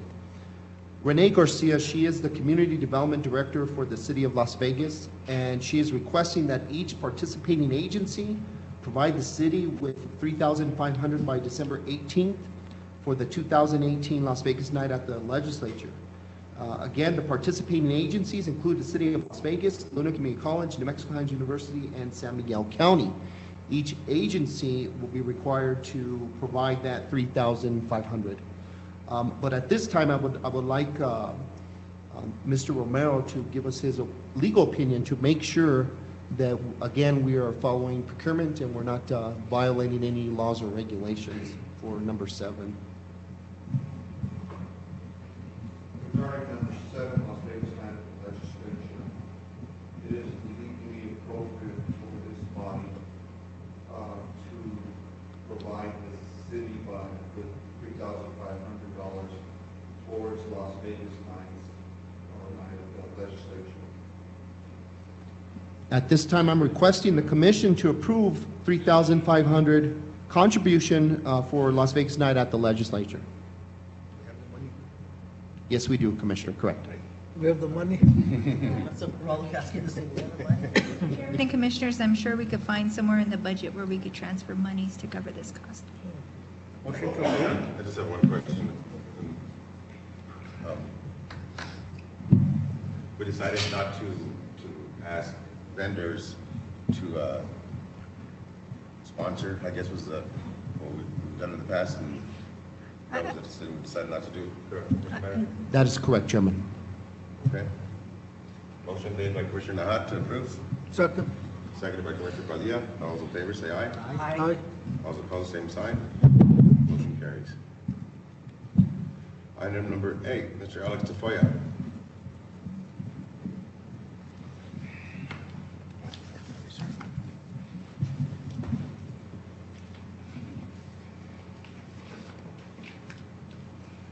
Good afternoon.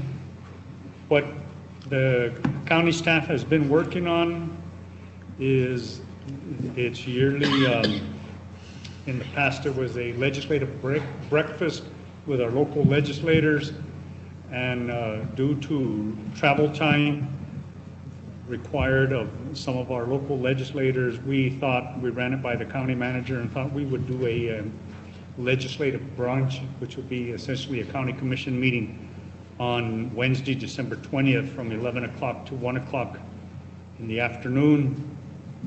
Dolores Madrid and Arnold Lopez have prepared a draft agenda. What will happen is there will be presentations made on the county's 5 legislative priorities that were approved by the Board of County Commissioners on its yearly ICIP plan, which include public works equipment and road project. Mr. Madrid and Mr. Lopez will make the presentation on that. The first responder training facility, the fire chief Eleuterio Montaño will make a presentation on that. The detention center improvements, our warden, Mr. Elwell, will make a presentation on that. Patrol unit vehicles, Sheriff Gary Gold will make a presentation on that. And then a fiber optic communications line for the county buildings, Diego Trujillo would make a presentation on that. Presentations will be limited to 5 minutes within questions and answers to follow. And then there will be county commission commissioners' comments, and then we'll hear from our state representatives and our state senators. We will have a meal at that time, and open interaction between county staff and any of the public who is there, and the county commissioners and the representatives and senators.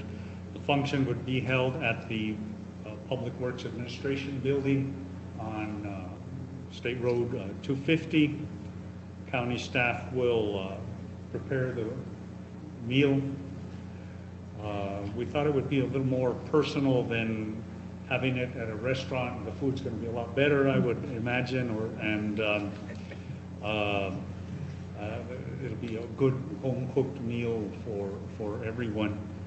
So Mr. Madrid is taking care of the legal announcement because we anticipate there'll be a quorum of county commissioners, the Board of County Commissioners, and the notice will be posted in the Las Vegas Optic according to requirements for posting county commission meetings. And I don't know if there's anything else that Rose would like to add. The only thing I'd like to add, Mr. Chair, Commissioners, is that we're changing the entire tone of this type of meeting. It's meant to be more, like Mr. Tafoya said, personal.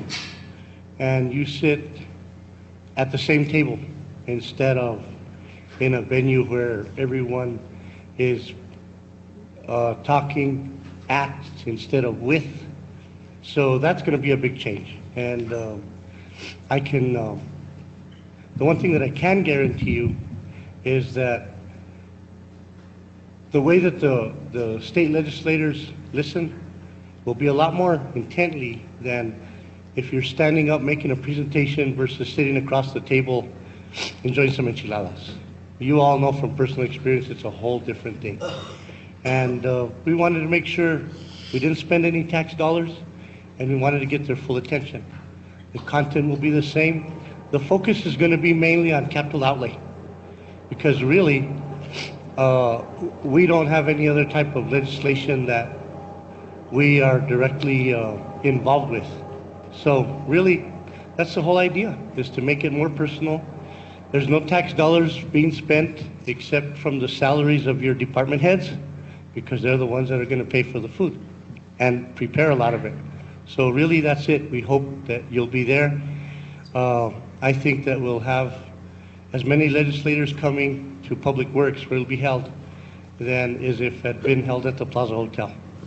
And it'll be a lot more productive and interactive. So we hope to see you there. Thank you, Boris. Item number 9. Thank you. Thank you. Thank you. Thank you, Alex.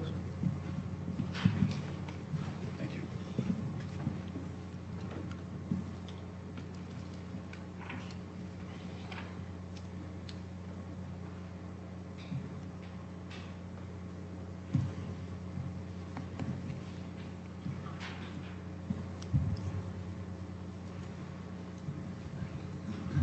Item number 9.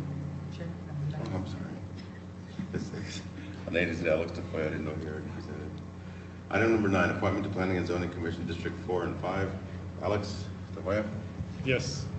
We have a vacancy that exists on the Planning and Zoning Commission for County Commission District 4, which is Commissioner Martinez's district, and for County Commission District 5, which is Commissioner Najar's district.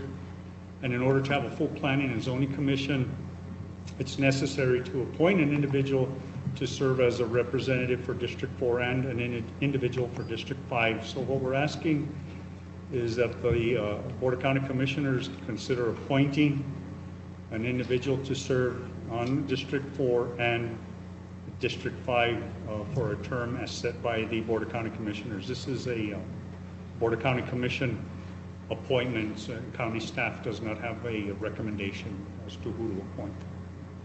We're just asking that you appoint somebody.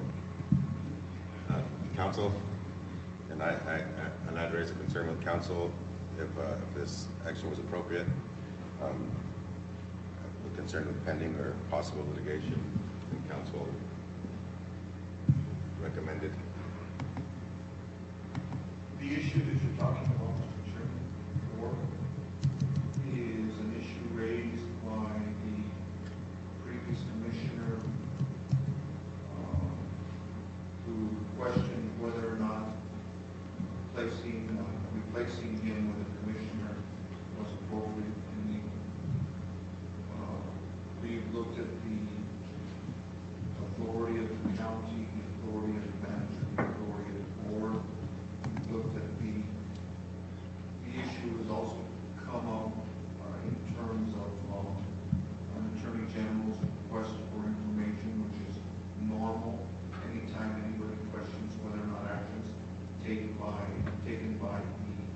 governing body were done according to the Open Meetings Act.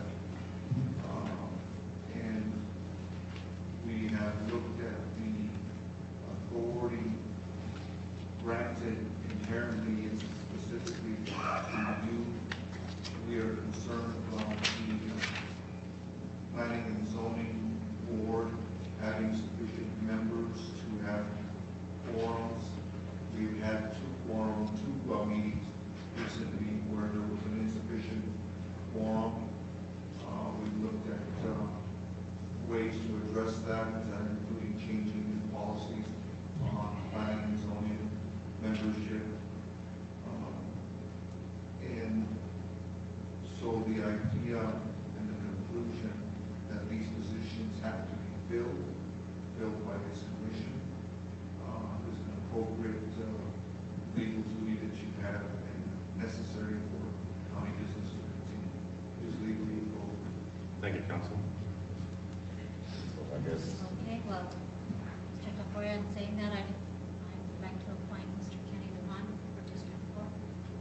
Planning and zoning.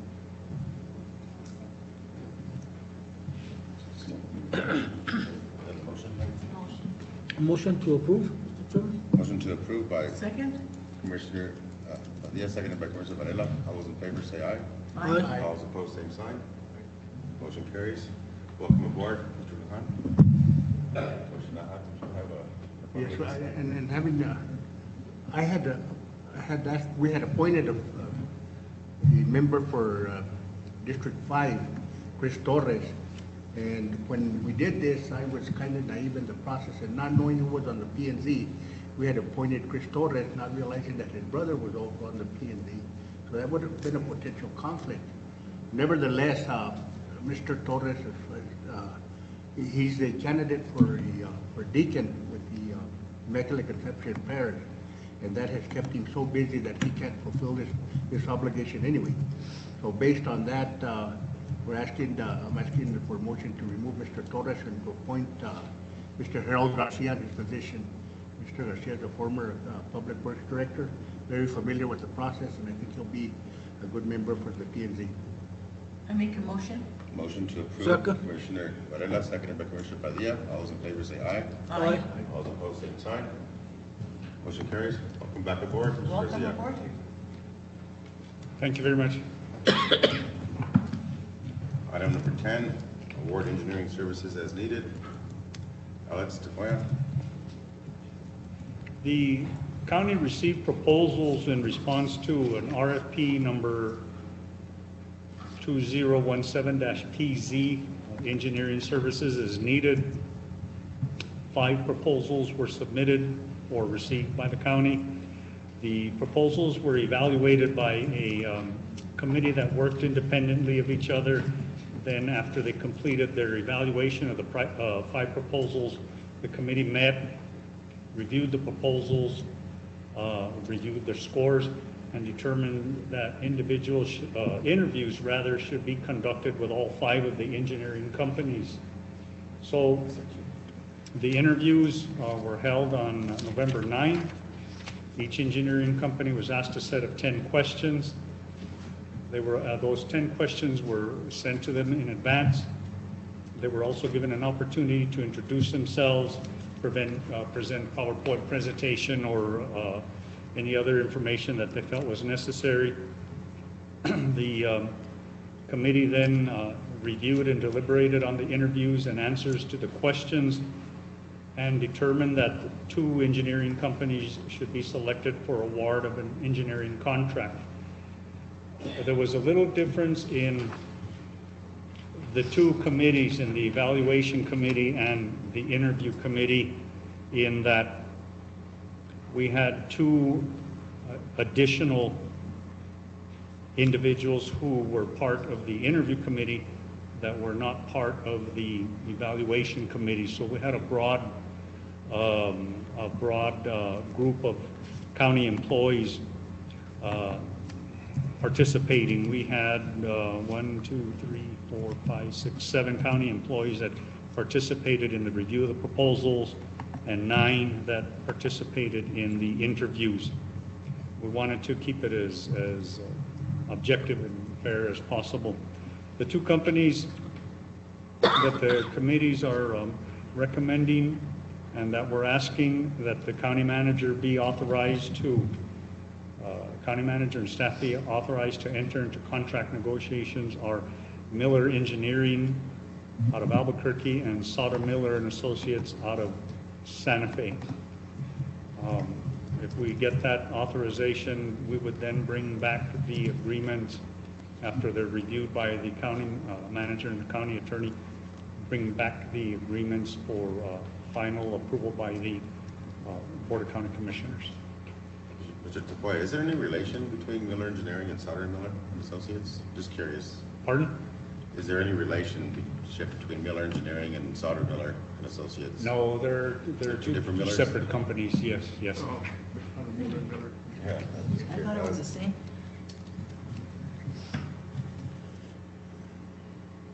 Your recommendation is to authorize the county manager and staff contract negotiations.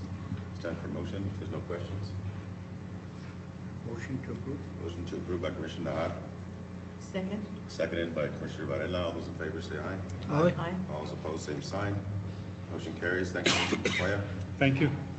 Item number 11, agreement signed between San Miguel County, New Mexico and Taos County, New Mexico for confinement of Taos County prisoners at the San Miguel County Detention Center.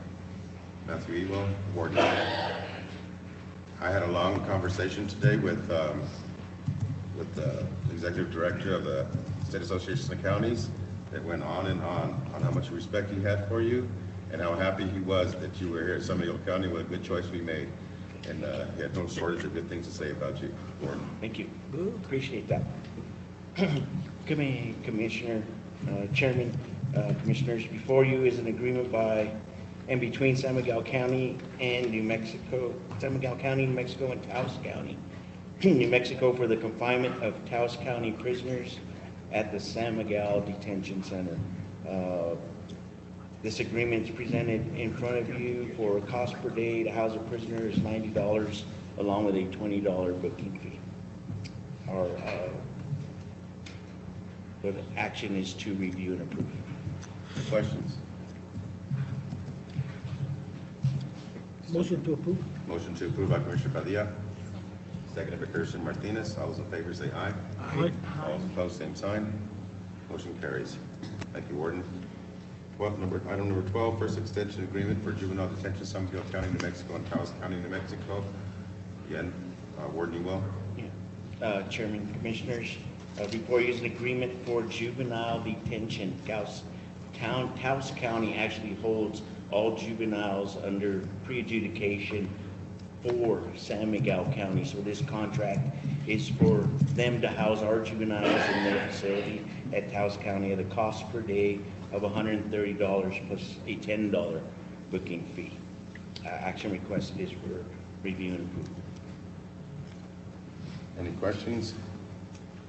Are you doing the transporting or the individual departments doing is the county sheriff's department doing The arresting agency or the probation and parole department actually transports to and from. Our average daily population there is one a day. Our average day about one a day. refreshing? Any more questions? I was just curious on the $90 that our county charges Taos County, that's for adults and juveniles. Is it more expensive for juveniles to get more services, or? Juveniles is really more expensive because of the educational services. You have to have continue the high school education. Plus, it's just more counseling, more things are mandated for services juveniles. them? Yes. I make a motion to approve. There was a motion on the table to approve by Commissioner Second. Oh, I'm Martinez. sorry. Want a second? Second. I'll second Seconded by that. Commissioner Varela. All those in favor say aye. Aye. All those opposed, same sign. Motion carries. Item number 14, approval of bid award for the 2017 Revenue Bond Roadway and Drainage Improvement Project in Los Feliz to the lowest possible bidder. I think you may. No, 13. Did I miss one? One more. Yeah, one more. I was wondering why you're still standing up there. Item number 13, thank you, Commissioner Hunt. Agreement by and between San Miguel County, New Mexico and Mora County, New Mexico for the confinement of Mora County prisoners at San Miguel County Detention Center. Warden Ewell. Okay. Chairman, Commissioners, before you is an agreement between San Miguel County and Mota County for confinement of county prisoners. Mota County does not have a county facility. We are their primary location for holding of their county pre-adjudication and sentence inmates. Again, its cost per day is $90, along with a $20 booking fee. Action requested is a review and approval. Motion to approve by Commissioner Martinez. Second. Seconded by Commissioner Padilla. All those in favor say aye. Aye. All those opposed, same sign. Motion carries. Thank you, Warden. Thank you. Item number 14, approval bid award for the 2017 Revenue Bond Roadway Drainage Improvement Project in Los Vigiles. Mr. Chair, Commissioners, we conducted a bid for a project in Los Vigiles, and this particular project is appropriate for winter because it's on an acequia, and that's better done when the water is flowing at lower levels. It can be done during the winter. We had one bid from Rocky Road Gravel Products. They were the only bidder. That makes them the lowest, most qualified, and the bid was, I think, $111,388. We're recommending award of that bid right at this time. Questions? So move for approval. Motion to approve by Commissioner Padilla. Second. Seconded by Commissioner Ahad. All those in favor say aye. Aye. All those opposed, same sign. Motion carries. You know, Mr. Madrid, I had a bunch of phone calls when you guys were out there. The people were opposed because they heard a rumor that we were going to pave the road, and they were all opposed to pavement of the road. Are you kidding? No. Well, I said, they drive too fast on that road anyway. We don't want pavement, they told me. So I had assured them the county is not paving anything, I don't think. Item number 15, Public Works Division report for the month of November. Good afternoon, Mr. Chair and Commission. Arnold Lopez here with Public Works monthly report for November. And I'm happy to report that we're about 90% recovered from the heavy rains that we had this summer. So we've made a lot of progress the last month with no rains at all. So we've just about got all the roads addressed, so it's great. I got Johnny Trujillo out in the Maze Road, which is a long road, and we're able finally to get on that road. We're applying some material in the bad spots and regrading that. Peter Vigil, we've had him actually covered quite a few roads this month. He was started off in Row on B62, and then on the San Jose area and San Juan area on the B41 A through C, and then on to Rincona on B35A, B32A through D. Also in Tapia, we made it all the way down, to our furthest part of the county in Tapia on B56, and we addressed all the roads over in there. We came back into Coruco and addressed B41E, Rivera, B40, and then now we're back in the Pecos area. So we've basically been covering all the roads in Pecos. We've been on B52, Arroyo del Padre, Lower Colonias, Upper Colonias. We're in Cow Creek today. So we've made a lot of progress in that district. Johnny Trujillo had been over in the eastern part. We're in Trujillo. We covered quite a few roads there from County Road C50, C51, A through F. And then we went into Sabinoso on C55A and C55B and C. So we did all the basic areas over in there. We got to Conchas and the big Mesa subdivision. We took care of all those roads there as well. Came into Mineral Hill on A18A and A16C. Addressed those bad areas there, and went into Cañoncito also and addressed some of the rough roads in that area. And Johnny is currently in Mez right now on C53A and doing progress. He's done about approximately close to 18 miles of that road already this week. So we've had a good week out there, and I'm pretty proud of the crew. They've been busy addressing a lot of roads, so it's a good improvement this month. Thank you so much. I did go and look at that Gunner Trail. It was fantastic. People were really happy about that. A lot of compliments. Thank I you. have one question for you, gentlemen. Where are we on reviewing possible roads for abandonment? Have we, Mr. We haven't started the process, Commissioner, Mr. Chair. We need to define what criteria we're going to use. And we do have some criteria. Really, the main one is going to be how many families and how much traffic is served by that road. And how will you determine your criteria with the?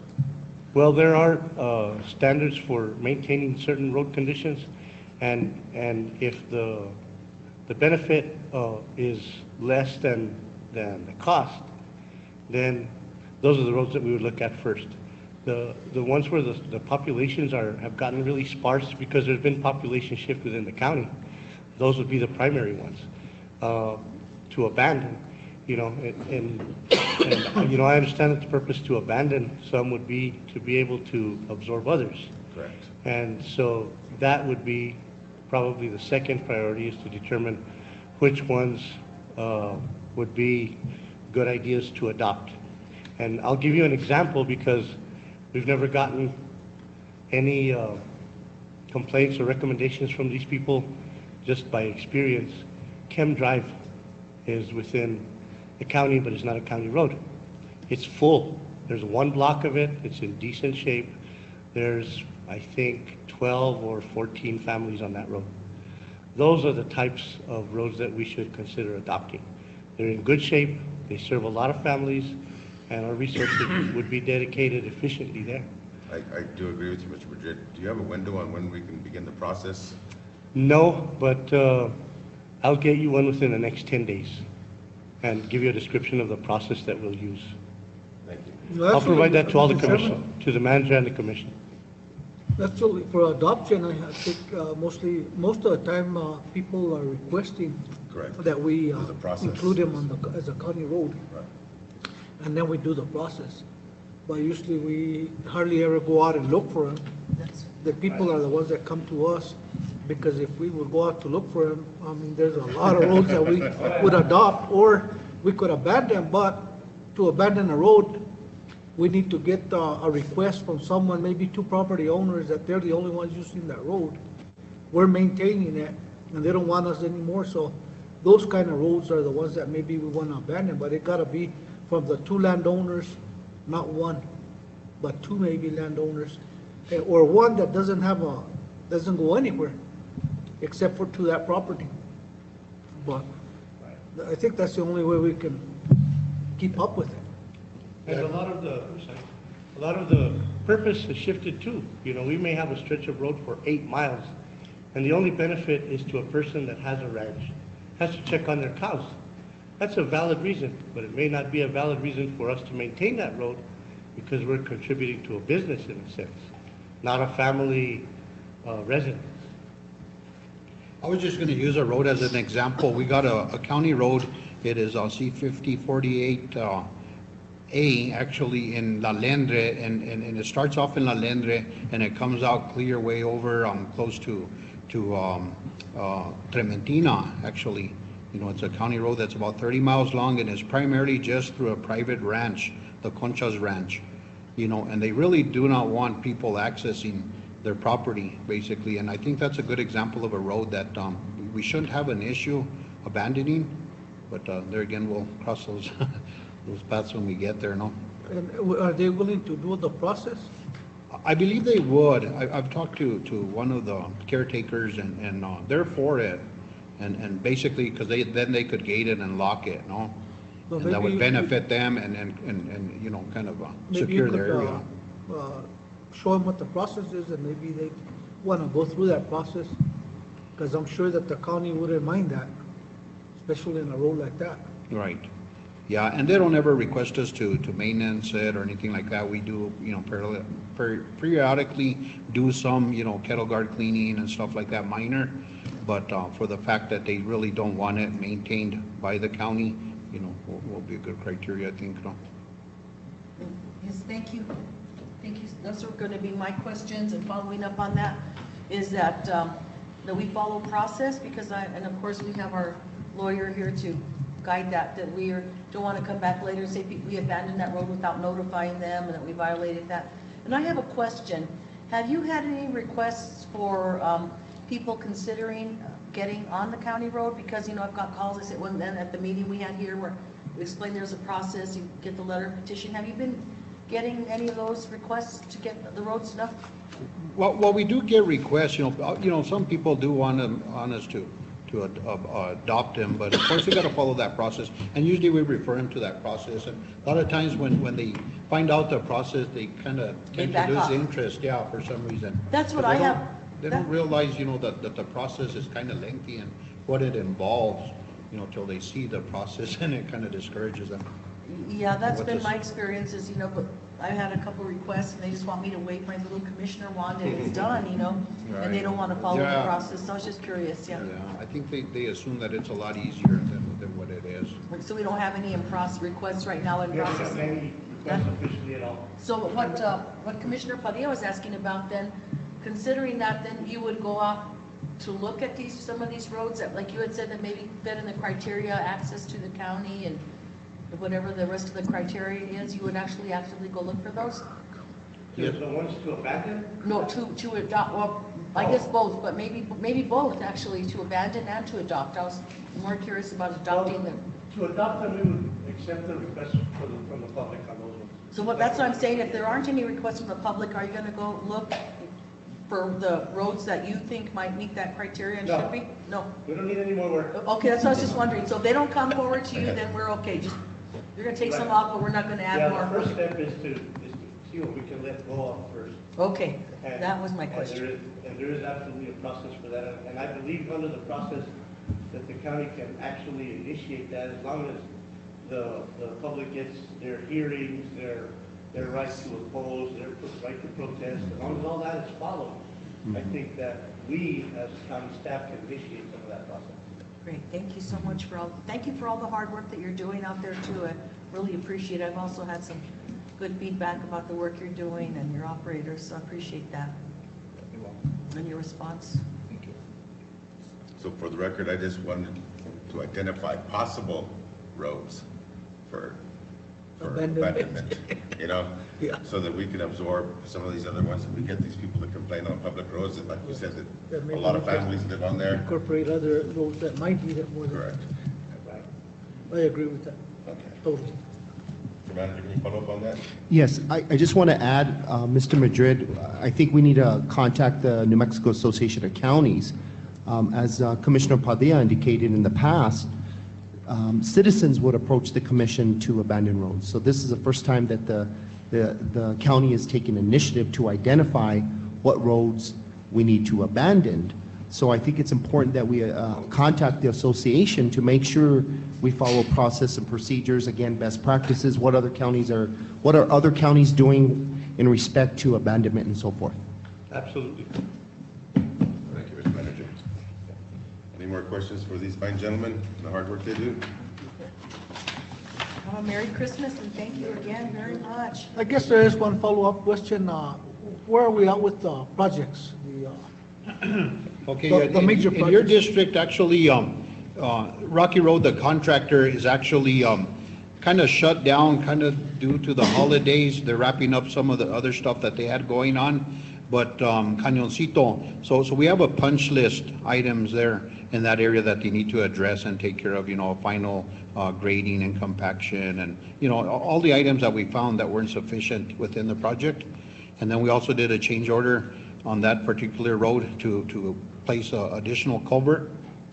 We have a requisition in place and PO in place to cover the costs for that. And then some of the other projects, they're all, you know, 95% complete. They're just punch list items that they need to address. Over in Ojitos Frios, we got a change order there also that requires some redesign, and we're going to place some new culverts in there. And that one, they're scheduled to complete and come back into construction operation right after the first of the year. So after the first of the year, we should be wrapping up. That I was contacted about, and that was, I think in your district, Commissioner Nahar, that road on your district, they were asking me about it. Is that C-23? The White Barn, yeah. they were asking if it was gonna be done. I said, as far as I know, it is. It was Gonna approved. get done. Is that correct? Yeah, it will be done. That one is going to be paving, so we won't tackle that now through the winter. We're going to knock out the other projects that we can, address during the winter because of the pavement. Of course, you got to have temperature and that type of, we'll control the factor of being able to do it or The not. door greeter at Walmart, Yeah. on that road. You can't say You can't go to anybody. Walmart anymore. That's the first question he asked. So that's what I was wondering, in case he catches me again. But we have instructed the contractor that we're not going to start any other projects till all these are buttoned up. That we don't have too many roads there that are kind of pending completion. Mr. Lopez, how many more projects do you have based on this $3.6 million grant? I Are we haven't looking looked at at the another year, number. 2 What would years? you say? No, they should all be completed, probably early in the spring of, By next year? yeah. Next year, all Yeah, projects 18. will be completed? Yes. Okay, and at that time, you'll be able to give a report to the commission on the specific projects and the value, how much each, the total cost and so forth? Yes. Because it is my understanding when the commission first approved this project, these were estimates. Okay, all right. Yeah, and they have changed due to, some change orders, additional, work that was required. We lengthened some roads. We applied a little bit more monies to some roads where were needed. And due to the fact that we got good prices on these roads, we were able to do more improvement, further improvement. So we took advantage of that and we were able to improve more roadway, which is a big benefit. That's good. I have a question. Can I go? Sorry. And I've been learning how all this is working and the timing. And when do there's that chunk of money in the projects that have already been assigned with that. When does the next chunk of money come in and when do we give you our Christmas wish list for our roads? It's Christmas, yeah, man. Well, that chunk of money that came in was probably the first time that the county had done that in a long time. So there's probably not another chunk of money. Was that from the state or feds? It's a It was loan. financed. It was, Oh, it's a loan. Oh, a loan, okay. Yeah, and we need to pay that back over a As period far of as I years. know, I think it is the first time we ever get that kind of money for roads. Mr. Chairman and Commissioners, if I may, probably back in 2008, whenever the district the district court was built, there was a loan taken out that financed that and financed some roads. Probably not to the degree that was financed now, but there were some roads that were done at that time. We're still paying back actually on that particular project. And then this particular loan that was taken out last August for the $3.8 million has a payback period of 15 years. 15 years. So really, the county has their hands tied for those 15 years until they could borrow based off that same pledged revenue again. May I add? That's my turn. May I add, it's a $3.6 million loan. So the county, we have to pay, it's a 15-year loan. So we're paying $300,000 a year. And so the projects will end next year, but we still have 13 years to pay back this loan. So the plan after next year is we need to meet with Public Works and come up with a strategic plan.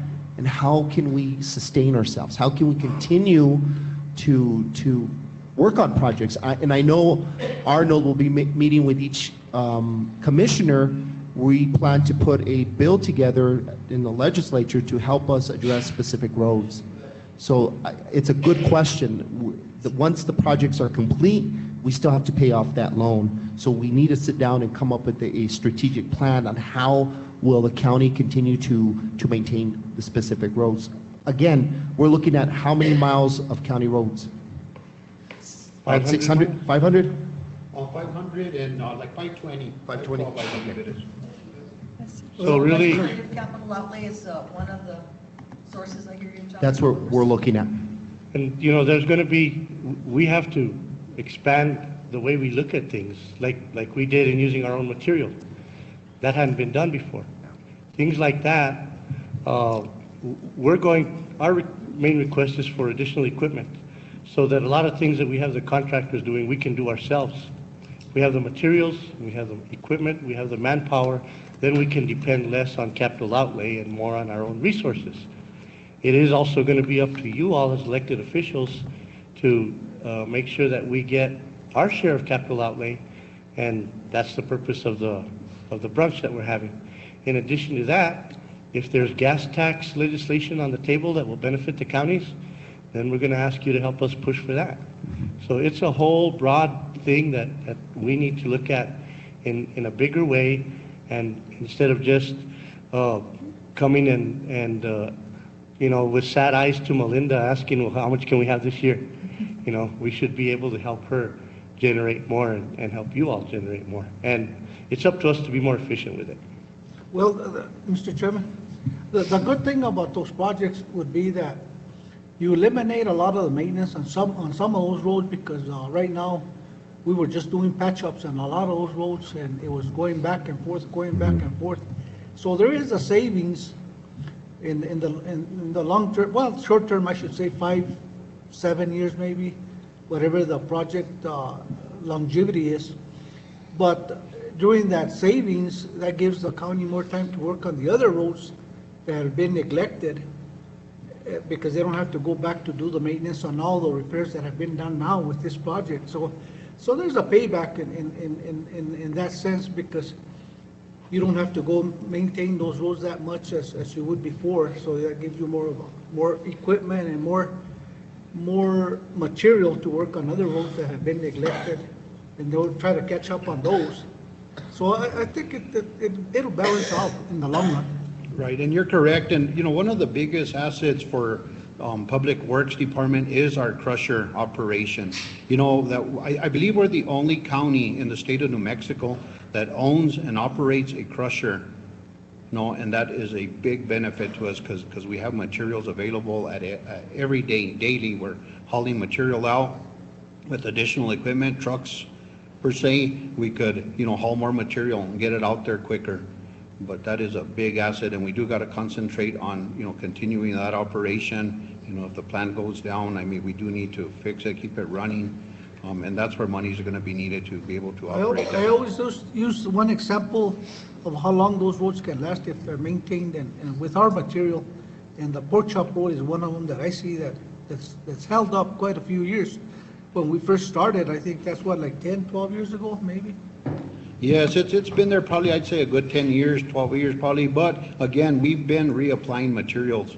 When bad spots resurface, potholes appear, we maintain, we add additional materials. So even though that you improve the road, doesn't make it, last forever, obviously, like any material. Right. And it does require some additional placements of But it sure material. helps to have a good road that you can at least work on. Yes.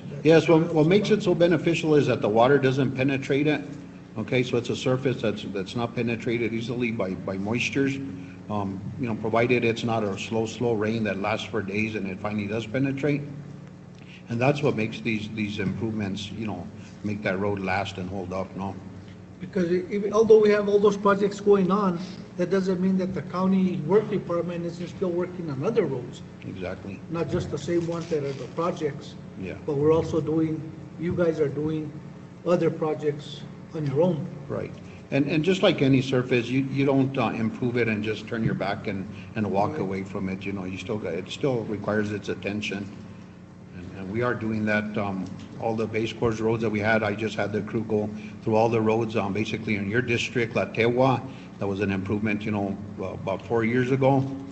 Potholes appear, we go in and fill them and extend the life of these roads. I haven't received any complaints in about 2 years, and that's a lot, because I used to get complaints on that road constantly, like twice a day.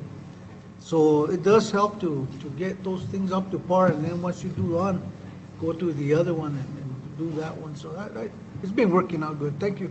Yes, sir. Appreciate Thank it. you. Thank you so much, gentlemen. Item number 16, resolution number 12-12-17RA01, addition of Sweet Pea Lane, Diego Trujillo. Chairman, Commissioners, Dr. Martinez. During a routine audit of San Miguel County addressing data, it was discovered that there are 3 addressed structures on a single road located off of New Mexico Highway 266 between Las Tuzas and San Ignacio, New Mexico.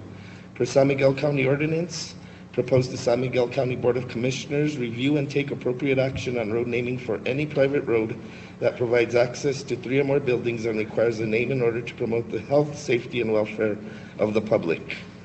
Letters were sent to residents on November 8th informing them of San Miguel County's intent to name the road.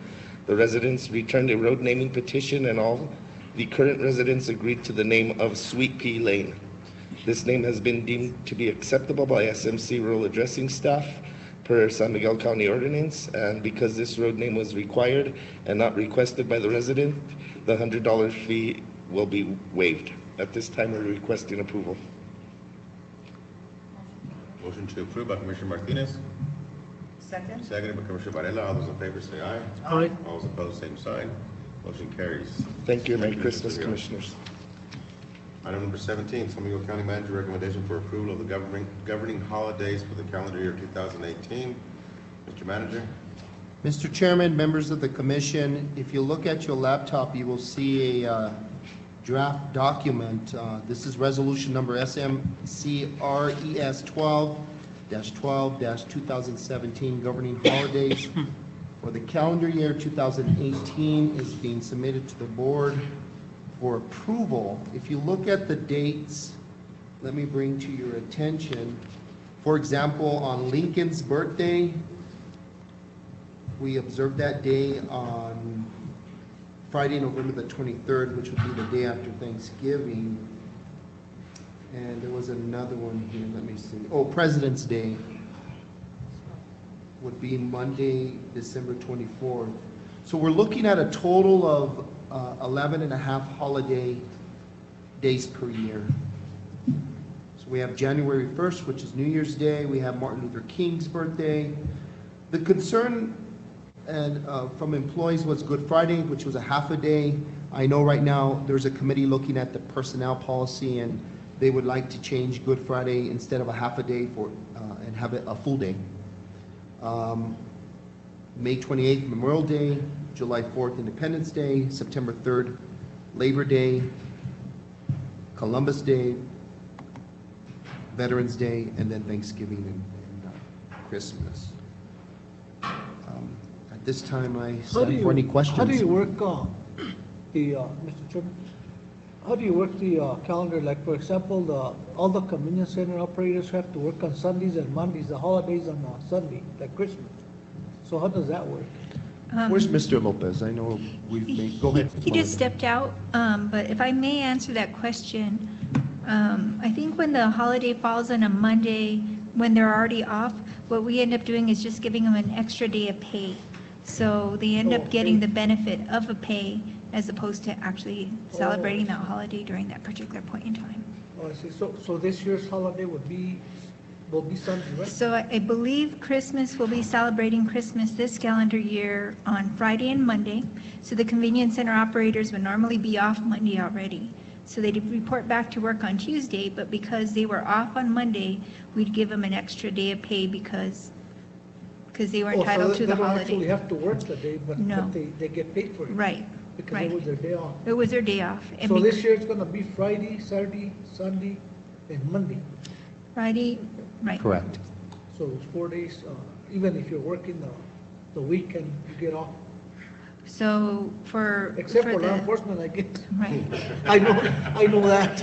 You know, and I really couldn't answer as far as what Public Works will have their convenience center people working. I don't know, and that's probably a good question we could ask Mr. Madrid and get back with you. Yeah, okay. I was just curious because I know they work Sundays and Mondays. Okay. I mean, they're off Sundays and Mondays, I'm Right. sorry.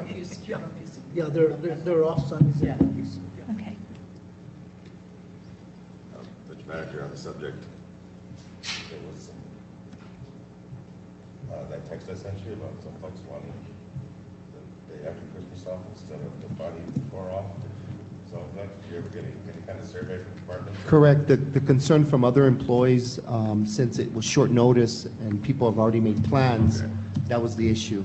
Thank you for So, looking into that. so right now, for the Christmas or the holiday break, it would be on December the 22nd, which is on a Friday, so it'd be Friday, Saturday, Sunday, and then on the 25th. And then employees would return back on the 26th. And they'll return back on a Tuesday? On a Tuesday, that is correct. Yeah, so, okay, so it's a... 4 days, Friday and Monday. And Monday, okay. Okay, if there's no questions, I'll stand for approval of the resolution. So moved. Motion made by Commissioner Padilla, seconded by Commissioner Nagat. All those in favor say aye. Aye. All those opposed, same sign. Motion carries. Item number 18, recommendation to approve the following job description with San Miguel County Detention Center. Dr. Martinez. Mr. Chairman, members of the commission, in your packets or on your laptop, you have two positions. One is the case manager, and the other one is the inmate program officer. Miss Eileen Cedillo worked with the warden to, actually, case manager is a new position that was designed, and the inmate program officer was a modified job description. So at this time, I'm requesting approval for the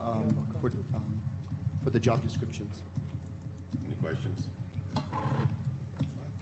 Motion to approve. Motion to approve by Commissioner Nahat, seconded by Commissioner Martinez. All those in favor say aye. All those opposed, same sign. Motion carries. Item 19, personnel actions or changes to the month of November 2017. Dr. Martinez. Mr. Chairman, members of the commission, in front of you, you should have a list of action taken by San Miguel County for the month of November 2017. At this time, I'm requesting approval and to ratify personnel action or changes that have taken place.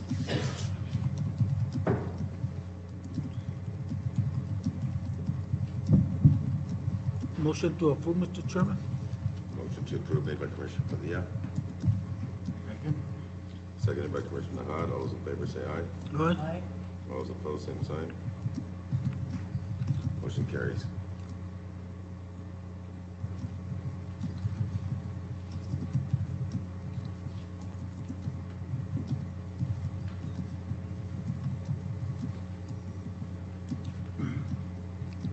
Item number 20, Board of Finance meeting, Bertha Bustamante. Mr. Chairman, Commissioners, Mrs. Bustamante was tied up in her office today. She has a couple of staff out, so she asked if I could please present her information. That'll be fine. So the information I was going to provide to you is, she wanted me to let you know that for the months of September, October, and November, her office collected $5,259,742. And that's money, of course, that goes to all the different entities. Typically, our percentage is about 30%. It just depends on the districts, but that was what was collected during that time frame. In addition to that, there were wire transfers that took place. Two of them were tied to payroll. The first one was a payroll date of 11/8/2017, or the payroll date was 11/9/2017.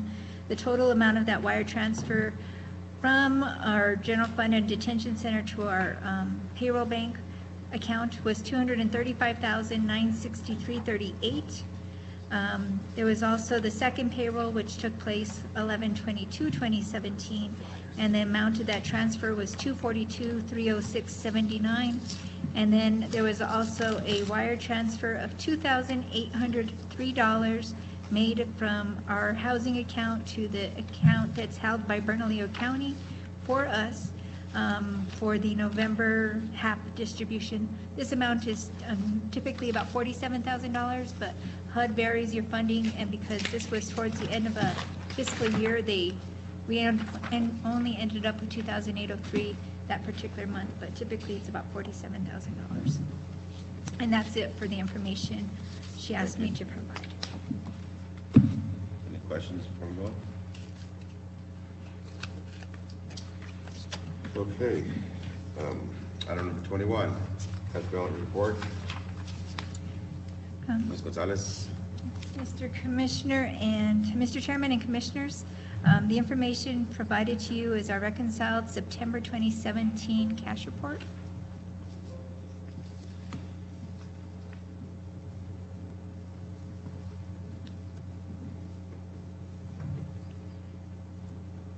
It's for informational purposes only.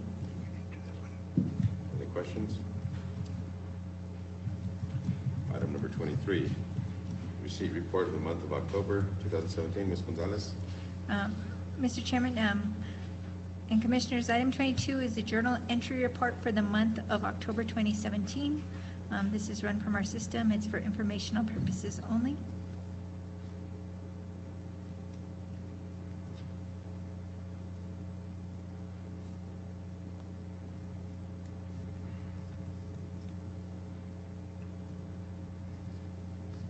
Any questions? Item number 24, accounts payable report for the period of October 27, 2017 through November 27, 2017, and the October 2017 housing payment register. Ms. Gonzalez. Mr. Chairman and Commissioners, this report lists all payments that are made through our system. It includes the report provided to us by from Bernalillo County for the month of October 2017. Any more questions? I'll stand for a motion to approve. Make the motion. Motion made by Commissioner I'll Varela. second that motion. Seconded by Commissioner Padilla. All those in favor say aye. Aye. All those opposed, same sign. Motion carries. Item number 25, indigent burial, Nelson's Funeral Home. Ms. Gonzalez. Mr. Chairman and Commissioners, we had 2 indigent burial claims during this past period. One was with direct cremation and the other one for burial services, both in the amount of $600. Okay, the first one is direct cremation and burial services, and the second one is from Riverside Funeral Home of Santa Fe in the amount of $600.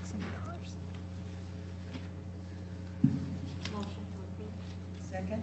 Motion to approve by Commissioner Martinez, seconded by Commissioner Varela. All those in favor say aye. Aye. All those opposed, same sign. Motion carries. Item number 26, resolution 2017-12-12. Ms. Gonzalez. Mr. Chairman and Commissioners, this resolution number 2017-12-12-F1 is a budget adjustment. There's only one adjustment being requested, and it's I'm requesting that we increase the expenditures in Fund 220 by $12,000, and that comes from its cash balance. This particular fund is like a vehicle capital outlay fund, and these particular funds will be used in conjunction with law enforcement protection funds that we already have on hand to purchase a new unit for the Sheriff's Office. Make a motion to approve. Motion to approve by Commissioner Varela, seconded by Commissioner Padilla. Those in favor say aye. Aye. Aye. All those opposed, same sign.